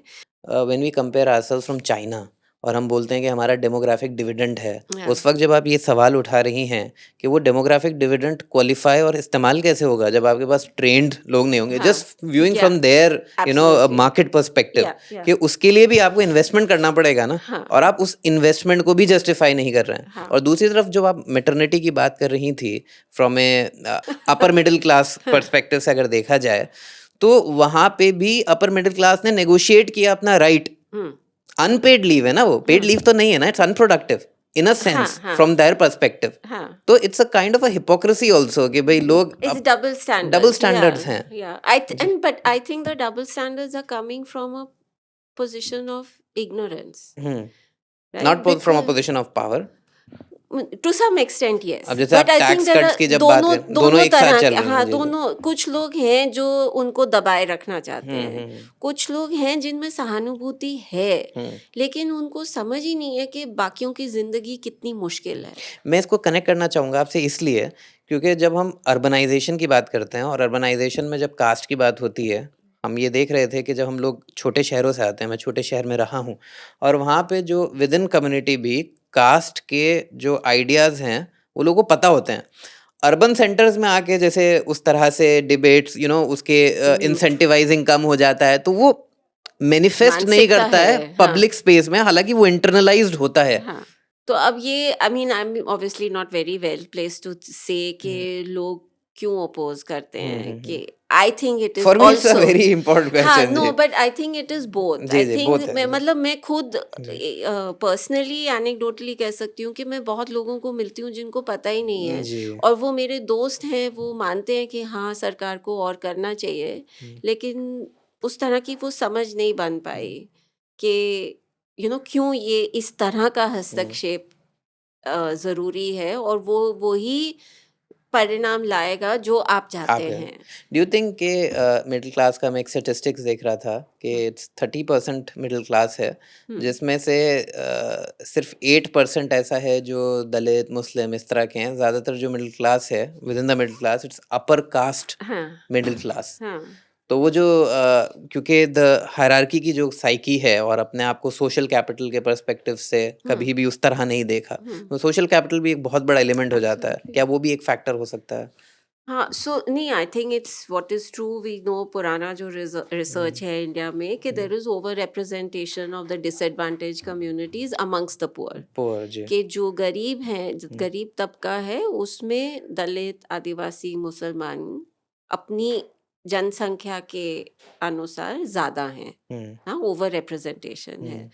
अब ये एक्चुअली किताब में इस पे भी एक छोटा-सा हिस्सा जी, है जी, बताइए। कि अब एक्चुअली क्या सिचुएशन है, I have called it a statistical black hole in the book, हुँ, कि बहुत सारे अहम पहलुओं पे हमारे पास डेटा डेटा ही ही नहीं नहीं है। है। जी, जी। 2021 में सेंसस होना था, वो अभी तक कुछ भी जी, डेटा नहीं है और हाँ। डेटा जानबूझ के शायद हाँ, अवॉइड भी और किया जब जाता है। हाँ, हुँ, फिर एनएसएस आप देख हुँ, लो, हुँ, एनएसएस का डेटा हुँ, 2011-12 के बाद 2022-23 में आया हुँ, है। हुँ, हुँ। तो 10 साल तक हम एक statistical vacuum data black hole में ऑपरेट कर रहे जी। थे। तो ये सारी हुँ, रिसर्च जो रुकी हुई थी, अब धीरे-धीरे होपफुली ओपन अप हो रहा है। हाँ, शुरू जी। होगी फिर से। जैसे इवन आईएचडीएस का भी 2 डेटा हाँ, सेट बहुत अच्छे थे, मैंने उन पे खुद काम किया है, हाँ। लेकिन 3rd डेटा सेट अभी तक नहीं आया। हाँ, वो जी, उनके पास है, अभी रिलीज़ नहीं हुआ, रिलीज़ नहीं वो हुआ। सरकार की गलती नहीं है, वो तो प्राइवेटली हो प्राइवेट रहा हुआ। है। जी, जी। पर एनएसएस, जी। नेशनल फैमिली हेल्थ सर्वे अभी जो आया था, जी, जी, जी। वो देख लो, जी। उसमें ये पता चला कि अनीमिया बढ़ गया। हुँ, हाँ, महिलाओं में अनीमिया थोड़ा-सा पिछले राउंड उससे से ज़्यादा बड़ा है। 2, 4, हुँ, 5% बढ़ा है, हुँ, घटा नहीं है। हुँ, तो वो बहुत बड़ी न्यूज़ बन गई। हुँ। उसके बाद क्यों हुआ तो उसका कोई ये, वो नहीं। हाँ, पर जो डायरेक्टर थे इंडियन इन आईआईपीएस के, हुँ, उन जो ये ऑर्गेनाइजेशन जो हुँ, एनएफएचएस पूरा ऑर्गेनाइज करती है, हुँ, उनको हटा दिया गया हुँ, और अगले राउंड में हुँ, अनीमिया की टेस्टिंग नहीं होने वाली है। हुँ, तो ये जो डेटा वाली प्रॉब्लम है, वो भी काफ़ी बड़ी हो गई है हुँ, इंडिया में। हुँ, पर टू गो बैक, आप जो पहले कह रहे थे, मैं हुँ, कह रही थी ना कि ये सब लोगों में इन्वेस्टमेंट है। हुँ, हाँ, ये सारी योजनाएँ। हुँ, पर the other big point to hmm, make is कि हम क्या चाहते हैं हुँ, ultimately? We don't want growth just for growth sake, no, hmm, we want people's lives to be better. हुँ, हुँ, तो ये तो सीधा तरीका है लोगों की ज़िंदगी हुँ, बेहतर बनाने का, हुँ, राइट? रादर देन हुँ, वेट के ग्रोथ होगा, फिर हुँ, ग्रोथ से उनकी आय बढ़ेगी, हुँ, फिर वो अच्छी जिंदगी जी ट्रिकल डाउन वाला सकेंगे। जो पूरा फ्लो। उससे अच्छा आप सीधा भी हुँ, हस्तक्षेप कर सकते हो, और हुँ, ये सीधा लोगों की जिंदगी बेहतर बनाने में हुँ, सीधा। जी, जी, जी, घुमा के ना बात करने की हाँ, बजाय, हाँ। आपका काम नरेगा पे बहुत है और नरेगा और राइट टू वर्क का जो पूरा कॉन्सेप्ट है, तो एक तरफ पहले जो या अभी भी जो दिया जाता है, एक तरीका ये है कि आपने सामान पहुँचवा दिया, आपने कैश ट्रांसफ़र कर दिया और दूसरा तरीका है कि आपको एक्चुअली एक productive state activity of work में एम्प्लॉय किया गया। हम्म, आप किस तरह से नरेगा को देखती हैं as a structural change in the way public policy for welfare institutionalize की गई? क्या हम्म। डिफ़रेंस है? क्या उसकी उसकी बेहतर है वो बाकी जो वेलफेयर स्कीम्स हैं उससे, क्यों? जी, तो फर्स्ट ऑफ ऑल, एक तो है नरेगा का विजन, जी। कंसेप्शन, क्या है वो? और आप पूरा वो, बताइए। हाँ, जी। और फिर बाकी उसकी जी, इम्प्लीमेंटेशन जी। है। तो जो उसका विजन है, पहले मैं, जी, हाँ, जी। तो एक तो ये है कि पहले भी मैंने कहा कि लेबर मार्केट इंटरवेंशन है जी। एक तरह से। अगर आप काम रोजगार के अवसर पैदा करोगे हुँ, ग्रामीण क्षेत्रों में, हुँ, तो थोड़ा सा उम्मीद है कि जो वेजेस बहुत स्टैग्नेट कर रहे हैं, बहुत लो हैं हुँ, और स्टैग्नेट कर रहे हैं, हुँ, हाँ, हाई लेवल पे स्टैग्नेट करना अलग बात है, हुँ, लो लेवल पे स्टैग्नेट कर रहे हुँ, हैं, हुँ, उसको वो थोड़ा लेबर मार्केट को टाइट करेगा, वेजेस लोगों के बढ़ेंगे, तो हुँ, अपने आप गरीबी कम हुँ, होने हुँ, की हुँ, संभावना है। हुँ, दूसरा, ये महिलाओं के लिए एक बहुत बड़ा हुँ, हस्तक्षेप है, हुँ, क्योंकि ग्रामीण क्षेत्रों में महिलाओं के लिए कैश, ऐसा काम जिसमें उन्हें हाथ में कमाई मिले, हुँ, वो बहुत कम अवसर हैं। हुँ, या तो वो खेती हर थोड़ी बहुत मजदूरी कर लें, हुँ, हाँ, पर वो तो सारा साल है हुँ, नहीं। साल में जब खेत में काम होंगे, तब हुँ, बुआई के टाइम, हुँ, कटाई के टाइम हुँ, बहुत कम काम है। और उसके अलावा चलो मध्याह्न भोजन की कुक बन गई, आंगनवाड़ी हेल्पर, थोड़ी बहुत पढ़ी लिखी है तो आंगनवाड़ी वर्कर बन जाएंगी। लेकिन इसके अलावा ग्रामीण क्षेत्रों में महिलाओं के लिए अवसर, कमाई के अवसर बहुत बहुत कम कम थे। है जी। तो ये महिलाओं के भी सशक्तिकरण का एक जरिया हो सकता है। इसके अलावा नॉट जस्ट आपने आर्थिक, कुछ तमिलनाडु का एग्जाम्पल भी दिया था, वो हाँ विमेन पर्सपेक्टिव से क्या है? वहाँ शायद किसमें 50% रिप्रेजेंटेशन हाँ इन नहीं वो भागीदारी तो बहुत रही है। जी, जी। कानून में ये लिखा है कि 1/3 अवसर महिलाओं के लिए रहेंगे, मिनिमम लेकिन होना चाहिए। एक्चुअली कुछ राज्यों में हुँ, 80% वर्कर महिलाएं वर्कर नहीं परसेंटेज जो परसेंटेज काम हुए हैं हुँ, उसमें 80% दिन महिलाओं महिलाओं के का खाते में गए हैं। तो शक्ति महिला सशक्तिकरण के लिए भी एक बहुत अहम चीज़ है। दूसरा ये भी है कि महिलाओं को बाहर, घर से बाहर काम करने में सोशल बैरियर्स हैं, हाँ। पर नरेगा में समहाउ जो हमारा पुराना काम था उसमें स, परिवार के लोग नरेगा के लिए उनको जाने दे रहे थे। सरकारी काम है, हाँ। तो it is seen as safe in some ways कि अच्छा। ठेकेदार या जमींदार के काम करोगे तो वहाँ पे शोषण, अलग अलग तरह के शोषण जी, जी, की जी, जी। संभावना ज्यादा ज़्यादा है। है जी। और इसमें थोड़ा सा सुरक्षित जैसे और रिलेटिवली सोशली एक्सेप्टेबल भी था। तो उनके घर से बाहर निकलने के भी अवसर बनते हैं।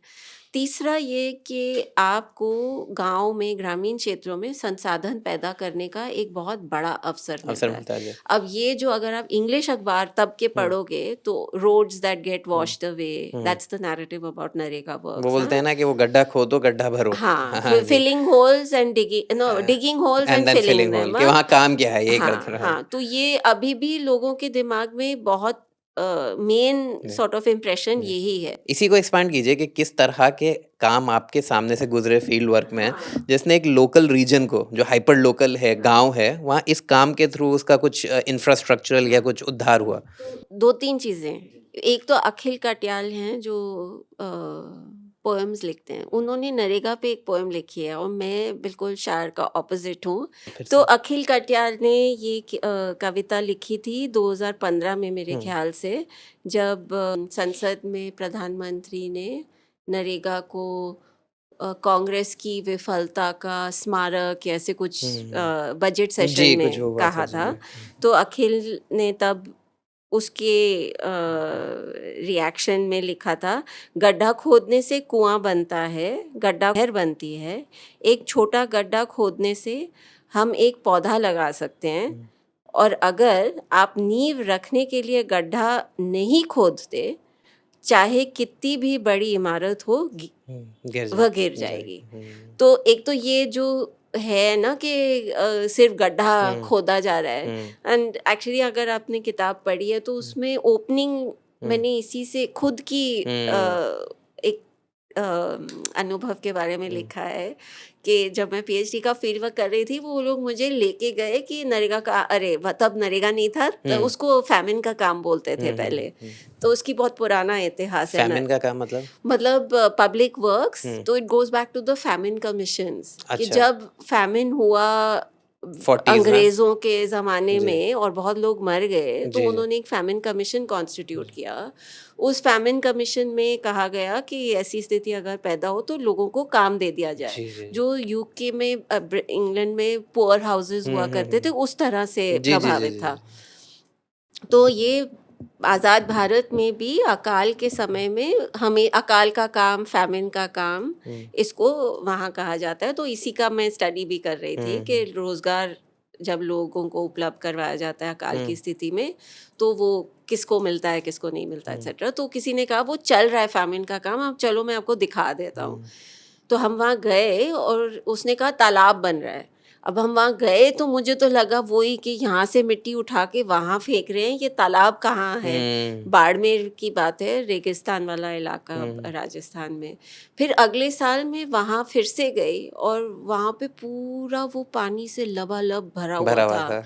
और मतलब वो एक्चुअली वो बाड़मेर के गांव के लोग मुझे बार बार बोला करते थे कि बरसात में ये कश्मीर जैसा है। And I used to think कि हाय बेचारे ये एक मतलब वो उनकी कंसेप्शन में पर कश्मीर हाँ, बोलेगी। पर वो वाक़ई अगले साल जी, जब मैं गई तो वो जी, बहुत हरियाली हो गई थी, जी। पानी था नीला पूरा और हुँ, तो anyway it was very nice. हुँ, तो ये जो गड्ढा खोदने वाला है कि हुँ, एक्चुअली कच्चे काम भी बहुत उपयोगी हो सकते हैं। हुँ, तो 2-4 मैं एग्ज़ाम्पल्स दे देती हूँ हुँ, कि वेस्ट बंगाल में हमने देखा हुँ, कि खेत है और हुँ, वो जिसकी ज़मीन थी उसने बोला कि बरसात में पानी की वजह से जो वो सब्ज़ी उगाता था वो हुँ, पूरी डूब जाती थी। हुँ, तो नरेगा के तहत उन्होंने सिर्फ़ ना खेत के अगल-बगल में एक चैनल हुँ, कनाल जैसा बना हुँ, दिया, तो वो पानी एक्सेस वाटर हुँ, बाहर फेंक देता है, हुँ, तो अब उसके सब्ज़ी की फसल बच हुँ, जाती बच है। जाती है।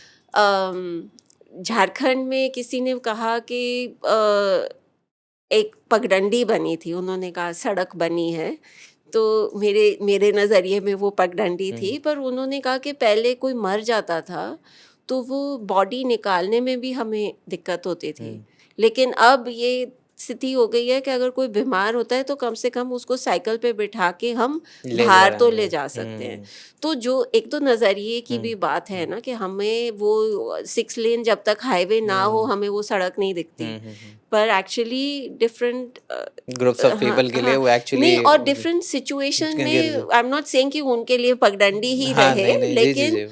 वो इट्स एक बेटर देन पगडंडी व्हाट इट की इज़। भी भूमिका है, हुँ, उसकी भी अहमियत है हुँ, किसी संदर्भ सो हुँ, कॉन्टेक्स्ट हुँ, मैटर्स। हुँ, अब तो काफ़ी कुएँ बने हैं, हुँ, आम के बाग बने हैं और हुँ, इस पे अभी तो रिसर्च भी हुई है हुँ, कि उसका रेट ऑफ रिटर्न काफ़ी हाई है, हुँ, जो आम के बगीचे हुँ, और जिनमें अब फल भी लगने लग हुँ, गए हैं। हुँ, तो इस मछली के तालाब, हुँ, हाँ, उसमें भी मिट्टी का ही पूरा काम है। हुँ, हुँ, सिर्फ़ आपको एक गड्ढा खोदना है, उसमें पानी भरेगा हुँ, और फिर उसमें हुँ, फिश एग्स डालेंगे तो हुँ, उसमें मछली पैदा होगी। हुँ, तो वो भी मोर और लेस तो कच्चा ही काम है, हुँ, उसमें सीमेंट, कंक्रीट का कोई वो नहीं हुँ, है। हुँ, पर आई थिंक वो एक हमारा सोच ही ऐसी बन गई है कि जब तक कंक्रीट ना हो और हुँ, सीमेंट ना डले, तब तक वो तब काम तक नहीं वो है। हमें लगता है कि हुँ, वो फालतू की हुँ, चीज़ है। और दूसरा ये भी कि जो वो सड़कें कोई भी सड़क आप बना लो, चाहे शहर की सड़क हो, हुँ, चाहे नरेगा की सड़क हो, हुँ, उसको मेंटेन तो आपको करना ही हुँ, पड़ेगा ना। हुँ, ऐसे थोड़ी है कि हमारी यहाँ जो शहरों में सड़क हुँ, कंक्रीट वाली या ये जो टार वाली सड़कें हैं, हुँ। उसको मेंटेन करने की भी ज़रूरत ज़रूरत है। होती है, हर वक़्त तो टूटते रहते हैं। जी, जी। कच्ची या मिट्टी मोरम की सड़क को भी हुँ, आपको मेंटेन तो करना जी, ही जी, जी, जी। पड़ेगा। तो आई थिंक पोटेंशियल बहुत है, हुँ, संसाधन पैदा करने का बहुत हुँ, पोटेंशियल है। उसको कुछ हद तक रियलाइज़ भी किया गया हुँ, है। उसकी स्टडीज़ हैं, एनेक्डोटल नहीं, मैं तो हुँ, आपको सिर्फ़ एनेक्डोट्स बता रही हूँ, हुँ, लेकिन प्रॉपर कुछ स्टडीज़ हैं। हुँ, प्रॉपर स्टडीज़ हुँ, भी हैं और उनमें काफ़ी उनमें हुँ, पाया कि वो काम उपयोगी हैं हुँ, और उनके आर्थिक return, economic hmm, returns are very hmm, hmm, respectable hmm, if not high. Hmm, hmm, So, and of course on the other hand there are works that are completely useless। हुँ, हुँ, हम हुँ। ये नहीं कह रहे कि ऑफ़ सब, course जी, जी, हाँ, जी, जी, तो बिल्कुल। जैसे सोनभद्र में जी, एक जी। बार हमने देखा हुँ, कि अ, तालाब बनाया हुँ। लेकिन ढलान के नीचे नहीं, ढलान जहाँ ऊपर ऊपर, जी। तो सारा पानी नीचे बह जाता था, हुँ, तो उस तरह तो जो जहाँ तक कमियां हैं उनको हुँ, ठीक भी किया जा हुँ, सकता है, थोड़ा हुँ, दिमाग लगाने की ज़रूरत हुँ, है।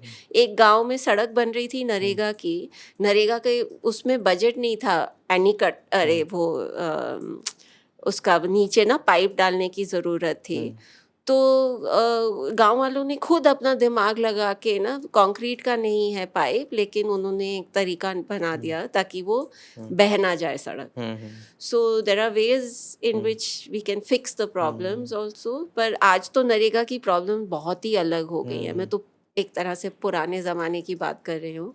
आजकल नरेगा टेक्नोलॉजी, डिजिटल टेक्नोलॉजी के जी, जी, बोझ जी, जी, के जी। तले हुँ। एकदम दब गया है।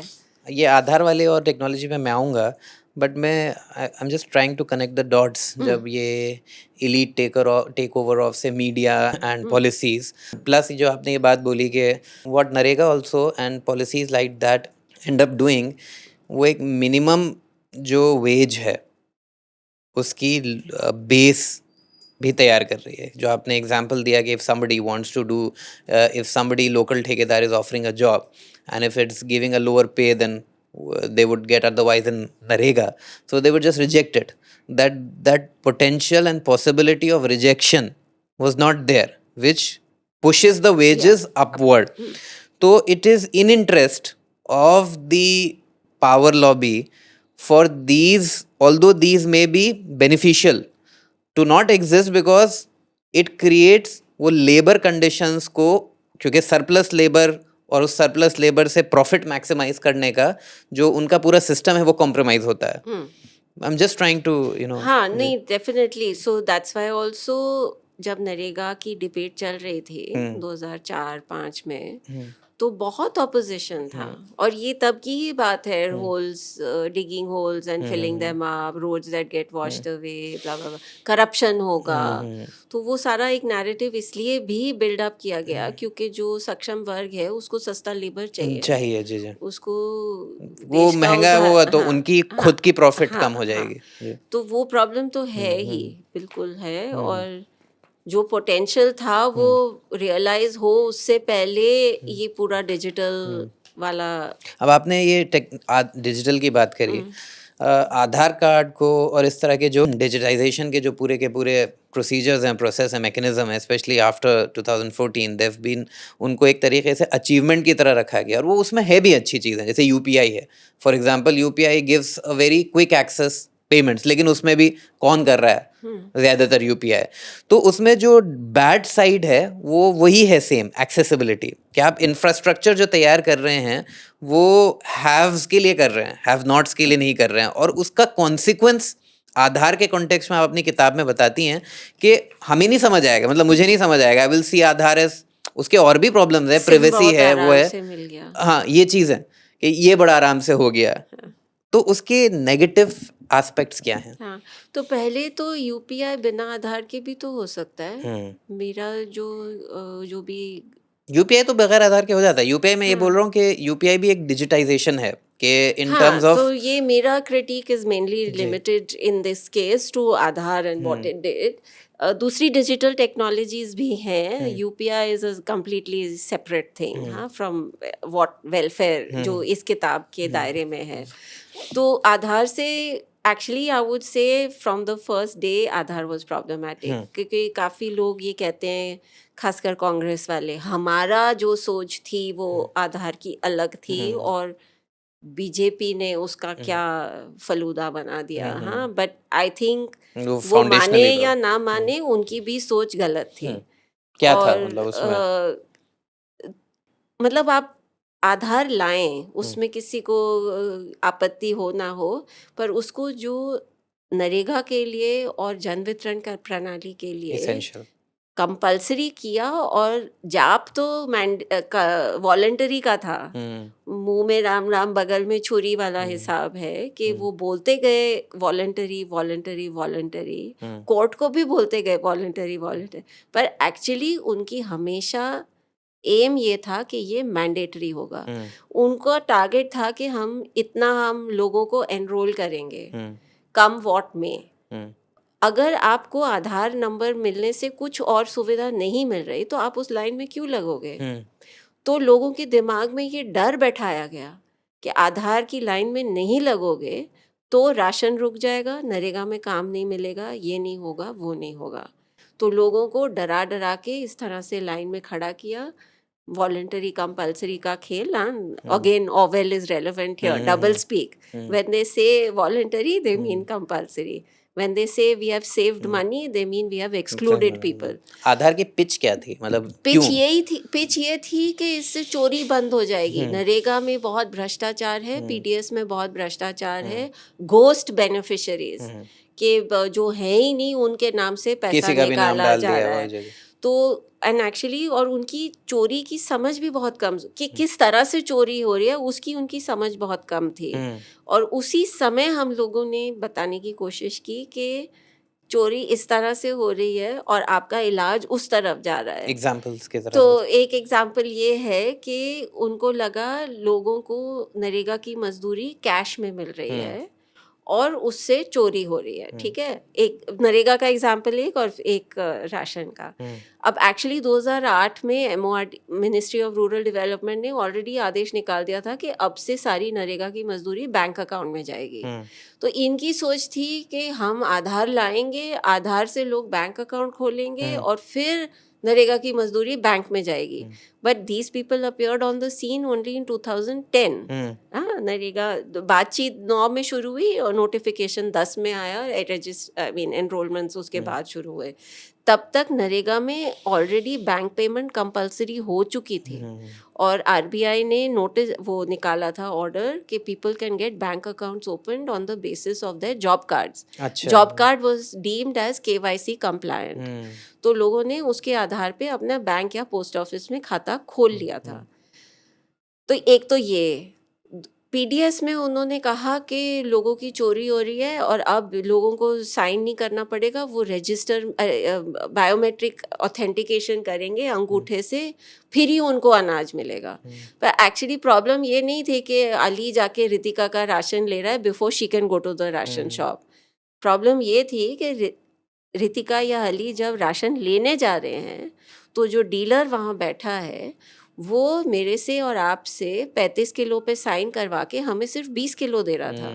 अब आप ऐसी स्थिति में अगर अंगूठे सिग्नेचर या इंक वाला अंगूठे को बायोमेट्रिक मशीन से रिप्लेस कर देते हैं तो कोई फर्क नहीं पड़ने वाला, क्योंकि डीलर तो वही का बल्कि और लेजिटिमाइज हो जाएगा। हाँ, और वो इनफैक्ट उन्होंने यूज भी किया। आप अंगूठा लगाते हो तो वो कहता है फेल हो गया, सर्वर नहीं आ रहा, टावर नहीं आ रहा, ये नहीं हो रहा, वो नहीं हो रहा। एक्चुअली वो आराम से हो गया ऑथेंटिकेट, पर वो आपको ये झूठ कह के भगा देगा और वो आपके 35 किलो रख सकता है। तो रिकॉर्ड में तो आ जाएगा कि अली को मिल गए 35 किलो, पर actually you may not get it. तो प्रॉब्लम कहीं और है। प्रॉब्लम ये है कि जो डीलर है वो चोर है और उसकी चोरी सबको पता है, लेकिन आप उसके पीछे ना पड़ के हमारे ऊपर बोझ डाल रहे हो कि पहले आधार नंबर बनाओ, फिर हर महीने जब राशन लेने जाओगे तो आपको अंगूठा लगाना पड़ेगा। और उस समय आपको ये चाहिए कि जब आपने आधार में एनरोल किया तब का आपका अंगूठा छाप और आज का आपका अंगूठा, वो इमेज मैच करनी चाहिए। अगर ज़रा खरोच आ गई, बूढ़े हो गए, कम जो मैनुअल लेबर है उनके वैसे भी मुश्किल से पहचाने जाते हैं मशीन से, या ये भी आपने इंटरेस्टिंग, जैसे फॉर अस मतलब कितना टाइम हो गया, मतलब जब पहली बार बायोमेट्रिक किया था और अभी भी वो चल जाता है, बट आपने जो ये इंटरेस्टिंग बात बताई कि भाई इधर मैनुअल लेबर बहुत ज़्यादा नहीं, है। और ये मेरे साथ भी ये प्रॉब्लम है। वीज़ा के लिए कभी मैं जाती हूँ बायोमेट्रिक्स कराने, तो मुझे भी बहुत वो कभी कुछ लगवाते हैं उंगलियों पे बिकॉज इट्स ड्राई और व्हाटएवर।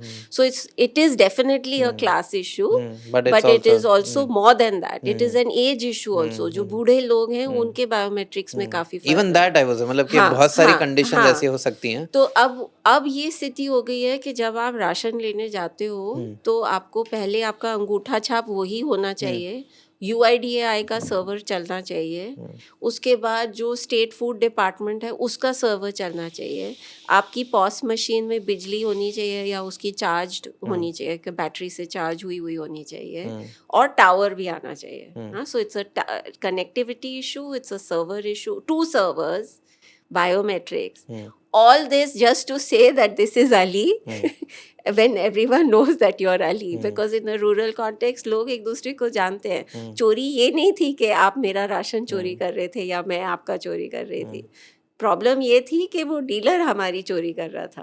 और वो इस सारे हर्डल्स के बाद भी वो मुमकिन है, उस तरह की कटौती अभी भी चल रही है।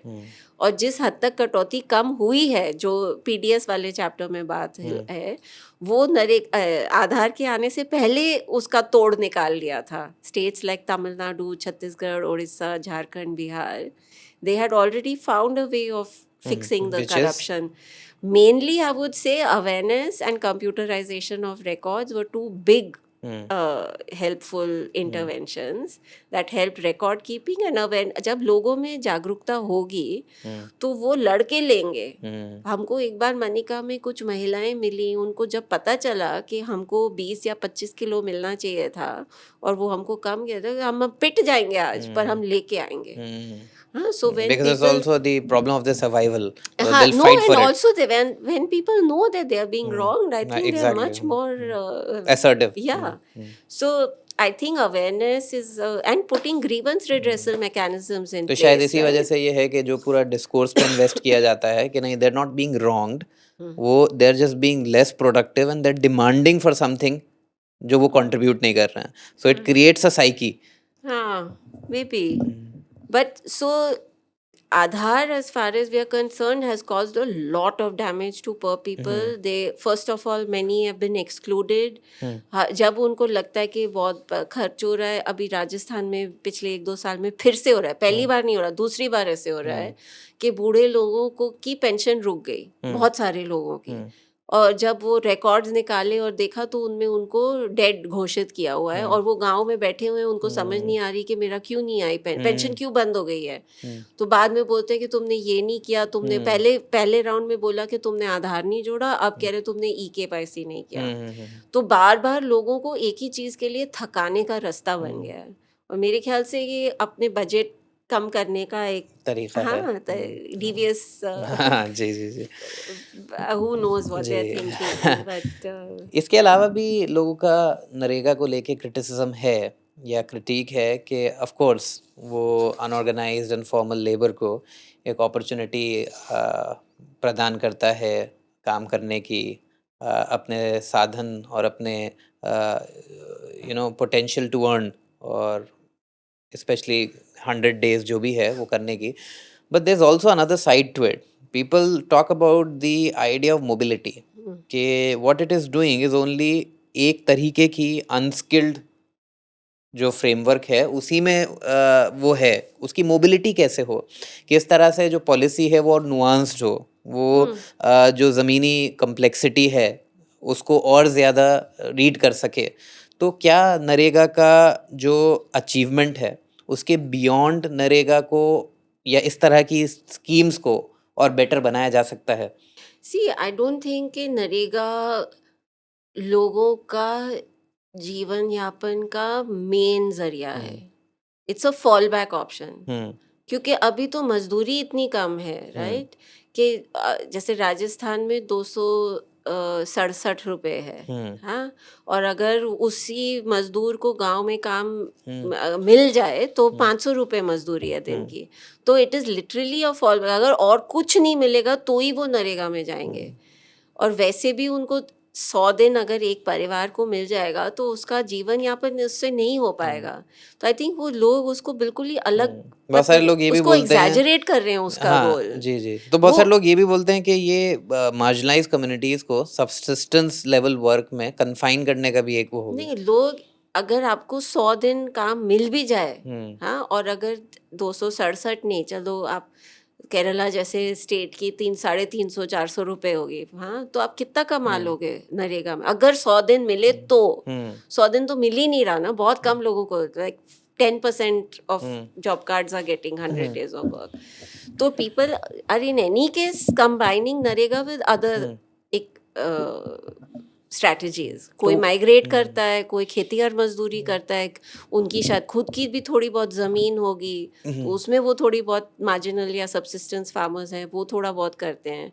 तो ये दिस इज़ लाइक थोड़ा, अगर बहुत ही हालात ख़राब हो जाएं तो आप इस पे सर्वाइवल में. हाँ. लेकिन पिछले दिनों ये डिबेट भी काफ़ी चली थी यूनिवर्सल बेसिक इनकम की, हाँ. कि कुछ यूनिवर्सली स्पीकिंग ये social security net western countries में तो बहुत ज़्यादा इवॉल्व भी है. सो it is actually something beyond NREGA. उस पे आपका क्या पॉइंट ऑफ व्यू है? हाँ, तो I am a bit of a sceptic of UBI, universal basic income, जी. बिकॉज मुझे लगता है कि भारत तो जो उसका जो इतिहास है वहाँ वेस्टर्न यूरोपियन कंट्रीज में, वो लेबर मूवमेंट से जुड़ा हुआ है, लेफ्ट लोगों की ये मांग रही है. लेकिन भारत में जब ये बात हुई 2016-18 के आसपास, अरविंद सुब्रमण्यम तब चीफ इकोनॉमिक एडवाइजर थे, तो उन्हीं के एक इकोनॉमिक सर्वे में चैप्टर भी था जी. तो उसमें जिस तरह से वो फ्रेम किया गया था वो ये था कि या तो आप नरेगा, PDS, मध्याह्न भोजन इत्यादि रख लो, या आप यूनिवर्सल बेसिक इनकम दे दो. अच्छा. क्योंकि अगर आपको यूनिवर्सल करना है और बेसिक इनकम भी देनी है तो उसका बजट बहुत ज़्यादा होगा. ये सारी जो स्कीम्स इस किताब में है उसका मिला के GDP का 2% है बजट. पीडीएस उसका 1% के आसपास है, और जो बाकी 5-6 योजनाएं हैं वो उनका मिला के 1%, हाँ इतना ही है। तो अगर आपको फिस्कल स्पेस बनानी है तो उस इकोनॉमिक सर्वे, मतलब वही एक सरकारी दस्तावेज है जिसको आप सरकार की सोच के रूप में ले सकते हो।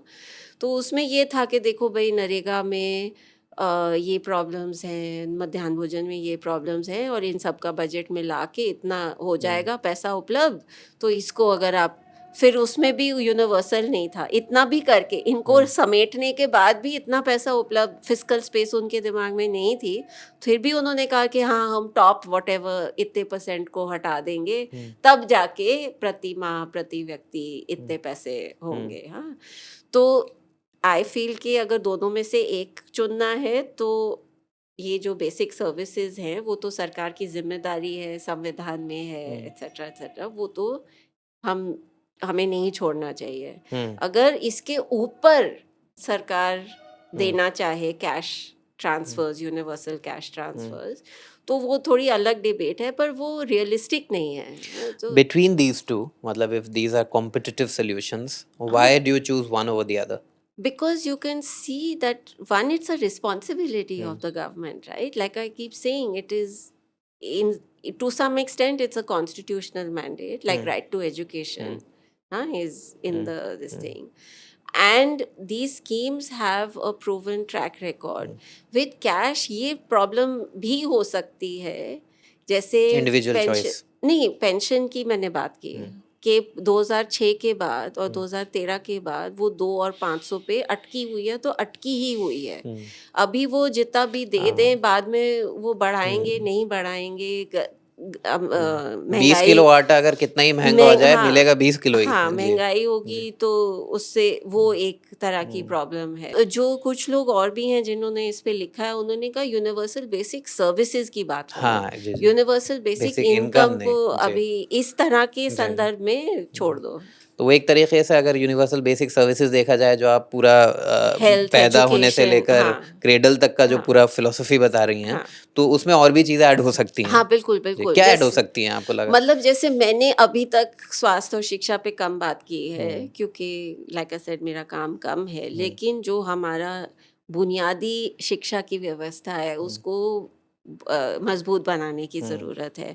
एक मैं बता दूं, क्योंकि लोग काफ़ी बार ना, और इस बुक में भी मैंने बीच बीच में भारत की तुलना विकसित देशों से की है, हाँ, यूके, फ्रांस, जर्मनी, अमेरिका, क्योंकि हमेशा लोग उसको, हाँ, हालांकि उनके हालात हमारे से बहुत अलग हैं, पर इन कुछ देशों में, अमेरिका में सबसे ज़्यादा मार्केट ओरिएंटेड व्यवस्था है, ठीक है ना, कैपिटलिस्ट कंट्री व्हाटएवर, हाँ, पर वहाँ भी अगर आप आज देखोगे वर्ल्ड डेवलपमेंट इंडिकेटर्स का डेटा, तो वहाँ भी प्राथमिक स्तर पर प्राइवेट स्कूल में नामांकन, एनरोलमेंट 5 या 10% जितना है सिर्फ। अच्छा, बाकी सब बच्चे सरकारी स्कूल में जा रहे हैं, हाँ, और भारत में अब ये 45% के आसपास पहुंच गया है।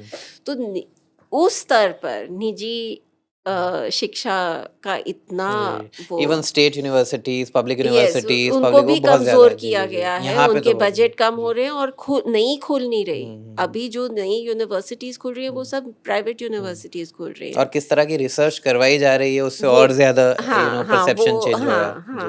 पर आई एम जस्ट सेइंग, मतलब बुनियादी, अगर हम यूनिवर्सल बेसिक सर्विसेज की बात कर रहे हैं, तो हम प्राथमिक या 8वीं तक की पढ़ाई की बात कर लेते हैं, जो राइट टू एजुकेशन एक्ट में भी है ना, 8 years ऑफ स्कूलिंग, तो उसको मजबूत बनाने की जरूरत है। आज भी 10% से ज्यादा स्कूल हैं जो सिंगल टीचर स्कूल्स हैं, एक ही टीचर 1ली से 5वीं तक पढ़ा रहा है या पढ़ा रही है, तो ये कैसे चलेगा ना। अब और उसी टीचर को अब बोला जा रहा है कि मध्याह्न भोजन के रिकॉर्ड्स भी मेंटेन करो, और अब अपार आईडी आ गई है, अपार आईडी के लिए भी बच्चों के रिकॉर्ड्स तैयार करो, और सेंसस ड्यूटी में भी सारे पढ़ाई के अलावा उनके ऊपर और काम लदे जा रहे हैं, जो राइट टू एजुकेशन एक्ट के खिलाफ भी हैं वैसे।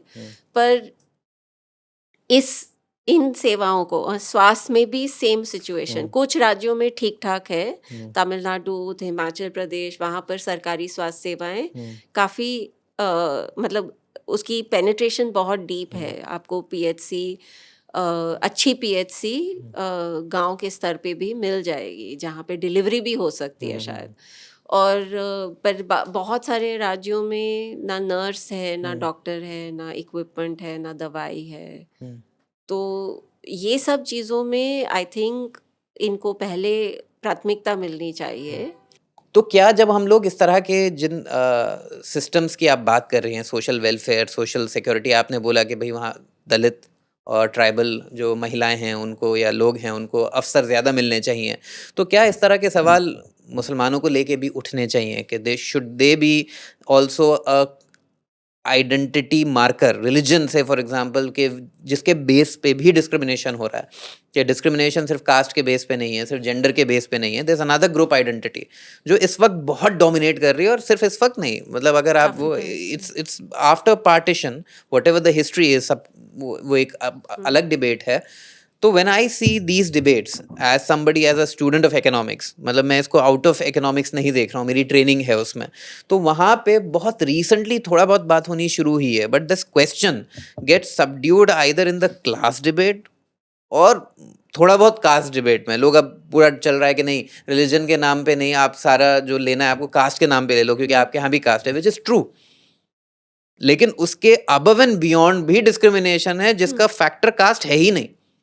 तो पब्लिक डिस्ट्रीब्यूशन सिस्टम्स में, सोशल सिक्योरिटी सिस्टम्स में क्या ज़रूरत है कि इस तरह की जो मार्जिनलाइजेशंस हैं उनको भी आइडेंटिफाई किया जाए और उसकी क्या मेथोडोलॉजी हो सकती है, उसका क्या तरीका हो सकता है?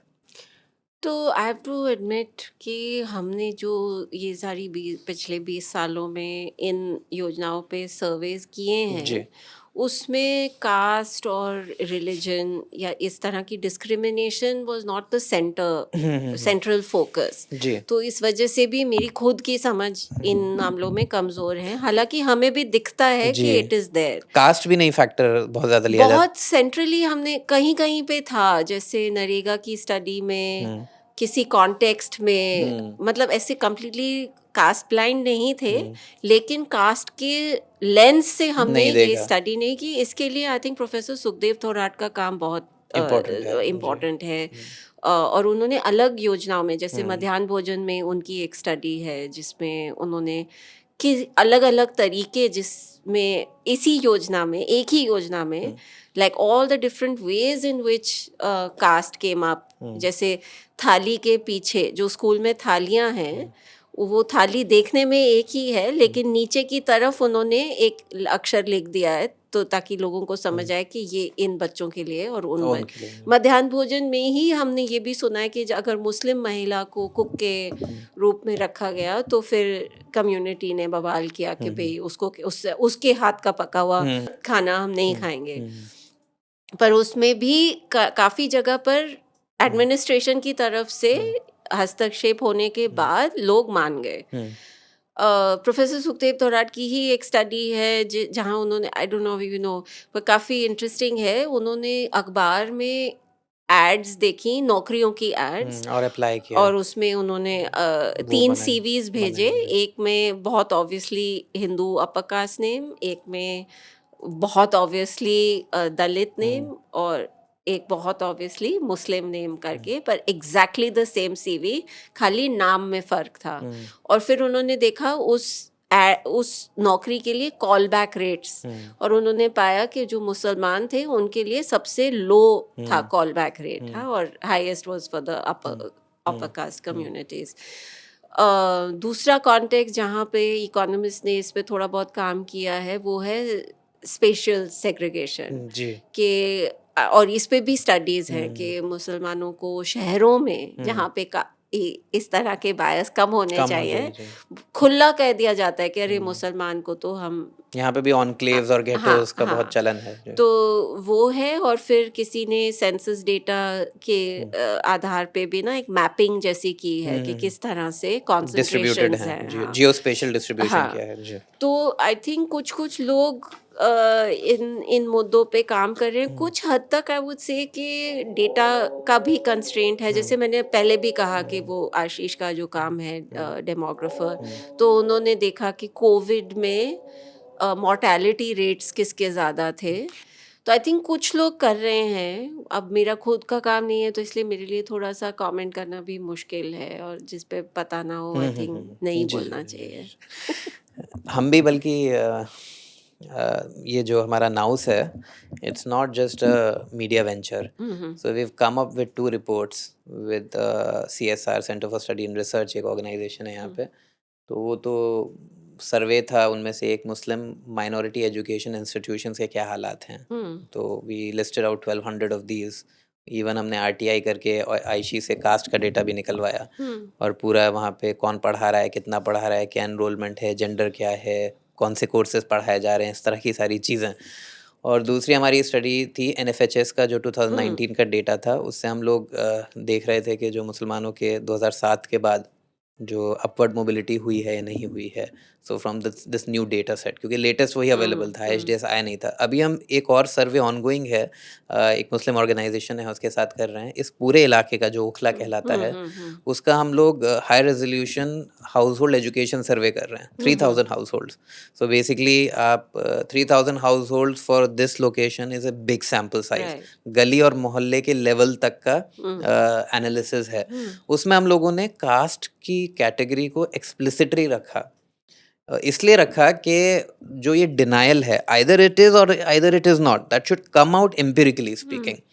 वो जो पावर डिस्कोर्सेज हैं उससे beyond what is hmm, the reality. तो हुँ, आप जो बोल रही थी कि भाई डेटा ब्लाइंड होना, हुँ, so it is extremely important that we become data conscious. या सो ये क्वेश्चंस हैं कि सिक्योरिटी के, गेटवाइजेशन के, जैसे आईएचडीएस का डेटा, इन दैट कॉन्टेक्स्ट जो मैं वेरी देखा, उसका useful, question is much more nuanced. या तो ये हम फाइनल उसकी तरफ बढ़ते हैं। सवाल इस वक्त ये है कि जो पूरा अब फ्रेमवर्क डेवलप हुआ है, जो एंटी वेलफेयर फ्रेमवर्क है, जिसमें बीजेपी, जो एनडीए की जो सरकार है, बीजेपी लेड है, उसने सोशल वेलफेयर को ऑप्टिक्स की तरह इस्तेमाल किया। हुँ, प्रधानमंत्री नरेंद्र मोदी एक स्पीच में बोलते हैं कि भाई रेवड़ी वाली पॉलिटिक्स के कंटेक्स्ट में, लेकिन साथ में हम ये भी देखते हैं कि वो भी लाभार्थी, या फिर बहुत सारी जो ऐसी स्कीम्स हैं, लाभार्थी वर्ड यूज़ किया जाता है उसको मेन स्ट्रीम मीडिया में उसके कॉन्टेक्स्ट में, तो वो भी अनाज भी जा रहा है, कैश हैंडआउट्स भी हो रहे हैं, फ्रीबीज भी हो रहे हैं। बट जब मैं इसको आपके कॉन्टेक्स्ट में पढ़ रहा था और देख रहा था, और सोशल वेलफेयर के उसमें, सो व्हाट सोशल वेलफेयर का जो पूरा पॉलिटिक्स है और जो पैराडाइम है और जो पॉलिसी है, वो मिनिमम की गारंटी दे रहा है। हुँ, and in a way this policy is working, it is giving the context of the maximum hmm, what state can give. हालांकि देखने में वो मिनिमम और मैक्सिमम क्वांटिफाइबली सिमिलर लगेगा। हुँ, मतलब कि अच्छा 100 करोड़ इसमें दिए तो ठीक है, 98 कर दिए या 102 करोड़ कर दिए। सो जो परसेप्शन है पब्लिक के बीच में सोशल वेलफेयर का, वो इमेजिनेटिवली सिमिलर रहते हुए जो स्टेबिलिटी है वो मेंटेन, लेकिन ओवरऑल जो इकोनॉमिक स्ट्रक्चर है, जो फर्दर इनइक्वालिटी बढ़ेगी, जो जिसकी वजह से rich is getting richer and poor is getting poorer, वो कंप्लीटली डिफरेंट पॉलिटिक्स है या डिफरेंट हुँ, इकोनॉमिक पॉलिसी है। एक न्यू लिबरलिज्म है, एक सोशलिस्ट पॉलिटिक्स है, लेकिन ओवरऑल दोनों लोग इस्तेमाल कर रहे हैं सोशल वेलफेयर स्कीम्स को। तो आप इस ऑप्टिक्स को किस तरह देखते हैं कि बीजेपी हैज़ नॉट कंप्लीटली, या this present government has not completely given up this idea of social welfare? It has just engineered it socially in a way that it leads to political advantage.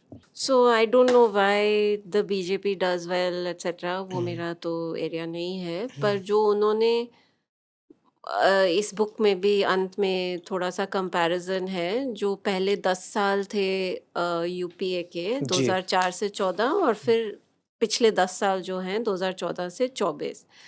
और उसमें मैंने एक comparison किया है, क्योंकि again Arvind Subramaniam और उनके 2 को-ऑथर्स हैं, विकास डिम्बले और तीसरे का नाम भूल गया।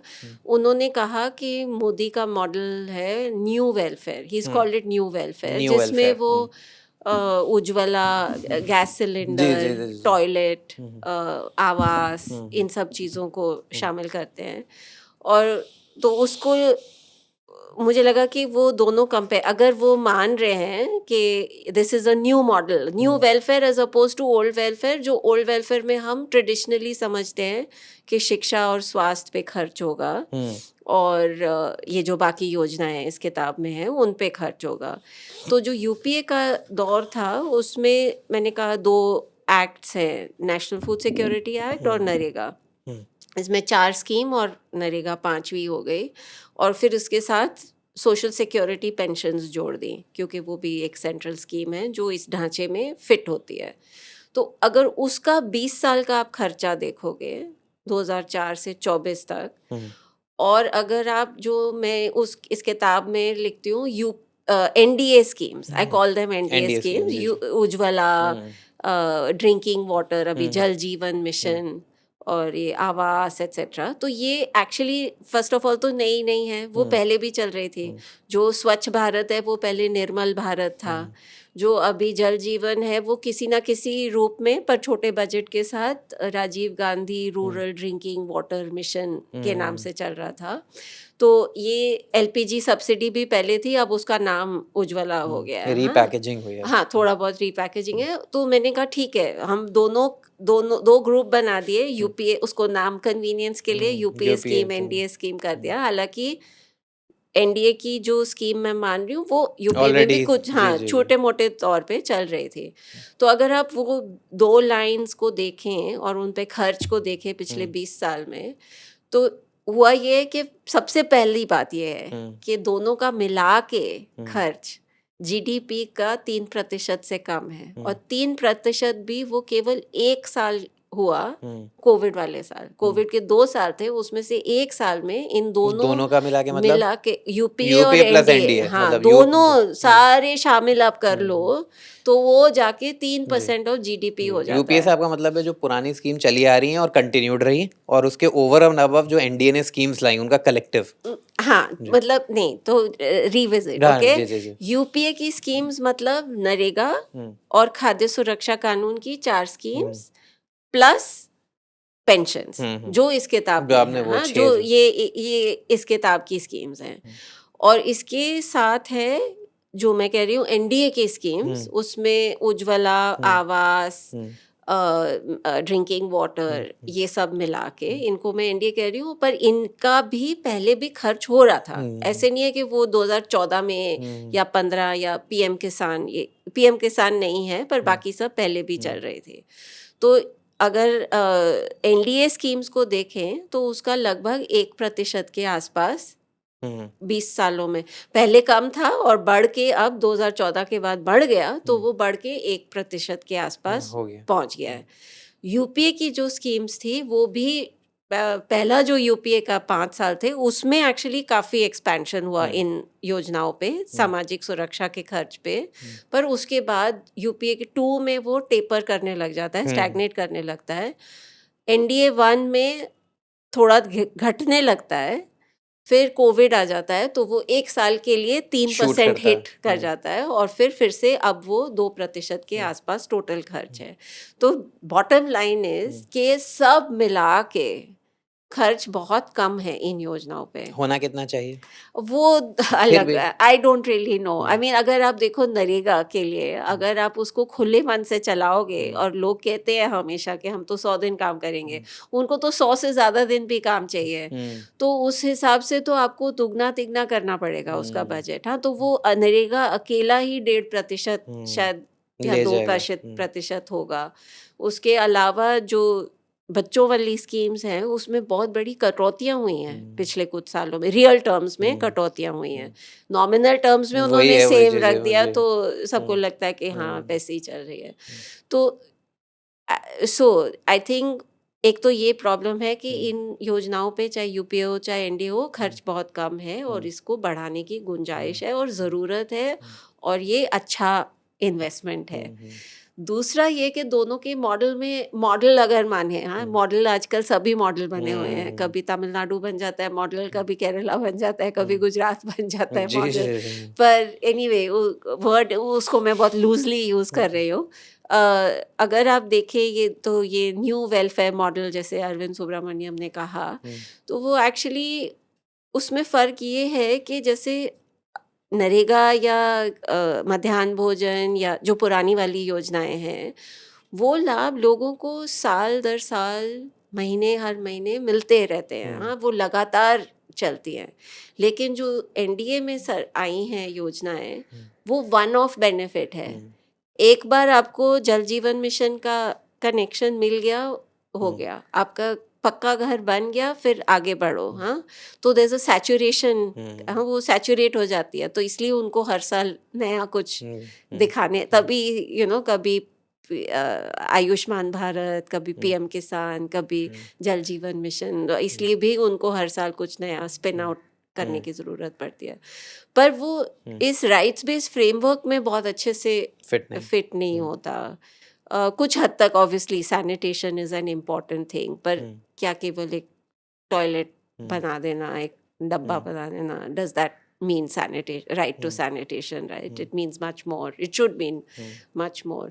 तो आई थिंक दोनों की सोच में फ़र्क तो है।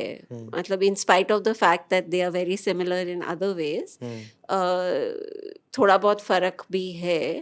एंड आई थिंक जो द फैक्ट कि इन्होंने जो पहले वाले हैं यूपीए के टाइम में, उन्होंने राइट्स, इस कानून, इन 2 कानून को पास किया, मेरे ख़्याल से वो एक बड़ी बात है। हुँ, क्योंकि जैसे आपने देखा 2014 में आते ही उस पर प्रहार हो गया, नरेगा पे, हाँ? पहला वाला बजट जो 2015 में प्रेज़ेंट हुआ, उसमें मोदी ने अपने स्पीच में उस पे अटैक भी हुँ, किया। हुँ, उससे पहले अक्टूबर में से अफ़वाह शुरू हो गई कि इसको सब ज़िलों से हटा के केवल सबसे गरीब 200 ज़िलों में चलाया जाएगा। हुँ, पर उस समय किसी की हिम्मत नहीं हुई उसको लागू करने की, हुँ, क्योंकि उसको करने के लिए उन्हें पार्लियामेंट में आना पड़ता, हुँ, संसद में उसको संशोधन करना हुँ, पड़ता, और वो इनके एक इमेज। बचाव हो गया, हुँ, क्योंकि वो कानून था, और हुँ, वो कि सिर्फ एक पॉलिसी बदलने वाली बात नहीं थी हुँ, कि उन्होंने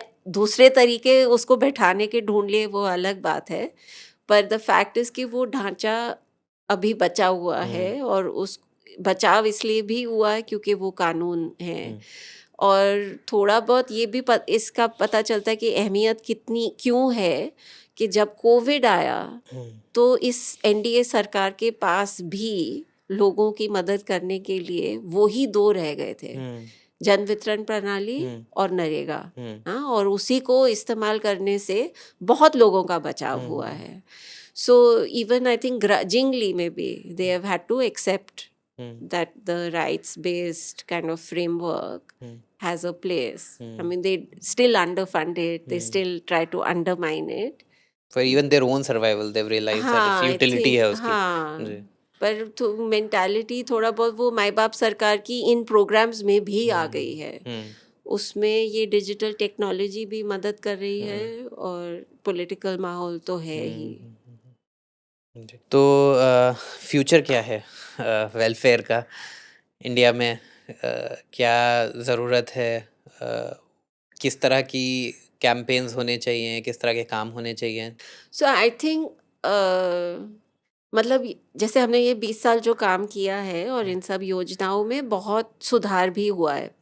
अभी भी कमियां हुँ, हैं, और अभी भी हम चाहते हैं कि ये प्रोग्राम्स में और हो, हुँ, लेकिन सुधार बहुत हुआ है। और अगर मुझे काफ़ी बार लोग पूछते हैं कि वहाँ पे क्यों इतना अच्छा चलता है, या यहाँ पे कैसे सुधार हुआ, हुँ, तो मुझे मुझे एक एहसास है कि लोग अगर जागरूक होंगे, तो उससे फ़र्क तो आएगा ही। हुँ, हाँ, तो इसी वजह से मुझे लगता है कि अगर लोग इसको इस नज़रिए से देखें, और इस नज़रिए के बारे में जागरूक हों, तो जो भी सरकार सत्ता में होगा, उसको इस पर काम करने हुँ, की ज़रूरत हुँ, पड़ेगी। हुँ, हाँ, वो उनके पास कोई विकल्प नहीं रहेगा।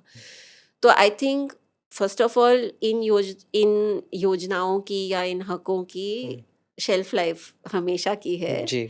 और इसको हमें और मजबूत बनाने की कोशिश करनी हुँ, चाहिए। इसके लिए बजट की भी ज़रूरत है, भ्रष्टाचार के खिलाफ की लड़ाई की भी ज़रूरत है, और लोगों का दबाव, हाँ, जो हकदार हैं वो नीचे से दबाव डालेंगे और जो सक्षम वर्ग है मिडिल क्लास उनको भी इन इन इन योजनाओं के बारे में समझ अपनी बनानी चाहिए ताकि वो सो सेल्फ असर्शन भी होगी और सॉलिडारिटी सॉलिडारिटी भी भी होनी चाहिए क्योंकि जब तक मीडिया और सब अपना नज़रिया नहीं बदलेगा और तब तक पॉलिटिकल अंडरस्टैंडिंग भी लोगों की कि डेवलप नहीं हुई। हाँ तो डॉक्टर खेरा बहुत-बहुत शुक्रिया, आप हमारे पॉडकास्ट में आई। आपके काम से हम बहुत मुतासिर हुए। ये समझने का मौका मिला कि किस तरह से जिन स्कीम्स को, जिन पब्लिक वेलफेयर इंस्टीट्यूशंस को एक तरीके से ये बोल दिया जाता है कि अनप्रोडक्टिव हैं, जिनका कोई कंट्रीब्यूशन नहीं है। हालाँकि उसके मुकाबले में वो एक्चुअली इस पूरे सोशल फैब्रिक को किसी लेवल पे मेंटेन करने के लिए ज़िम्मेदार हैं, उसको स्टेबलाइज़्ड रखने के लिए। वरना हम लोगों ने दूसरे देशों में भी देखा है जहाँ पर बहुत ज़्यादा इनइक्वालिटी इतनी बढ़ गई और डेमोक्रेटिक इंफ्रास्ट्रक्चर बहुत हाई नहीं है, तो सिविल लिबर्टीज़ कॉम्प्रोमाइज़ होने की वजह से बहुत ज़्यादा कॉन्फ्लिक्ट अराइज़ हुए, जिसकी वजह से ओवरऑल जो नेशनल स्टेबिलिटी है वो भी चले जाती है। तो जब हम लोग एज़ ए सिटिज़न एक देश के नागरिक बनते हैं, हिंदुस्तान के नागरिक बनते हैं, तो ये एक सोशल कॉन्ट्रैक्ट है कि जिसमें हम अपनी जो देख-रेख है या जो हमारे ऊपर जो मार्जिनलाइज़ेशन, ऑप्रेशन हिस्टोरिकल हो रहा था, वो स्टेट की ज़िम्मेदारी है कि इस तरह के जो फ्रेमवर्क्स हैं, उनको कहीं न कहीं ज़िम्मेदारी लेके उनको मिनिमाइज़ किया जाए। तो सोशल वेलफेयर स्टेट और उसकी जो स्कीम्स हैं और उसका जो पूरा कॉन्सेप्ट जो मुझे समझ में आया है, वो इस तरह का है कि वो ज़िम्मेदारी जो स्टेट की है, इक्वालिटी, अपॉर्च्युनिटी उसको एस्टेब्लिश करने की, वो आपकी रुचि भी है, आपका काम भी है और आप उसको लोगों के सामने ज़ाहिर भी करती हैं कि वो हक क्यों है और वो ये क्यों नहीं है कि वो चैरिटी नहीं है। It's what we deserve. Thank you doctor Khera, और फ्यूचर में भी इंशाल्लाह कोशिश करेंगे कि ठीक आपसे बातें ये जो गुफ्तगू है, समझने की ज़रूरत है इकोनॉमी को, सोसाइटी को, वो कंटिन्यूड रहे। और इन जज़ाकल्लाह। मुद्दों पे बात इन हो मुद्दों पे हाँ बात हो। शुक्रिया। Thank you thanks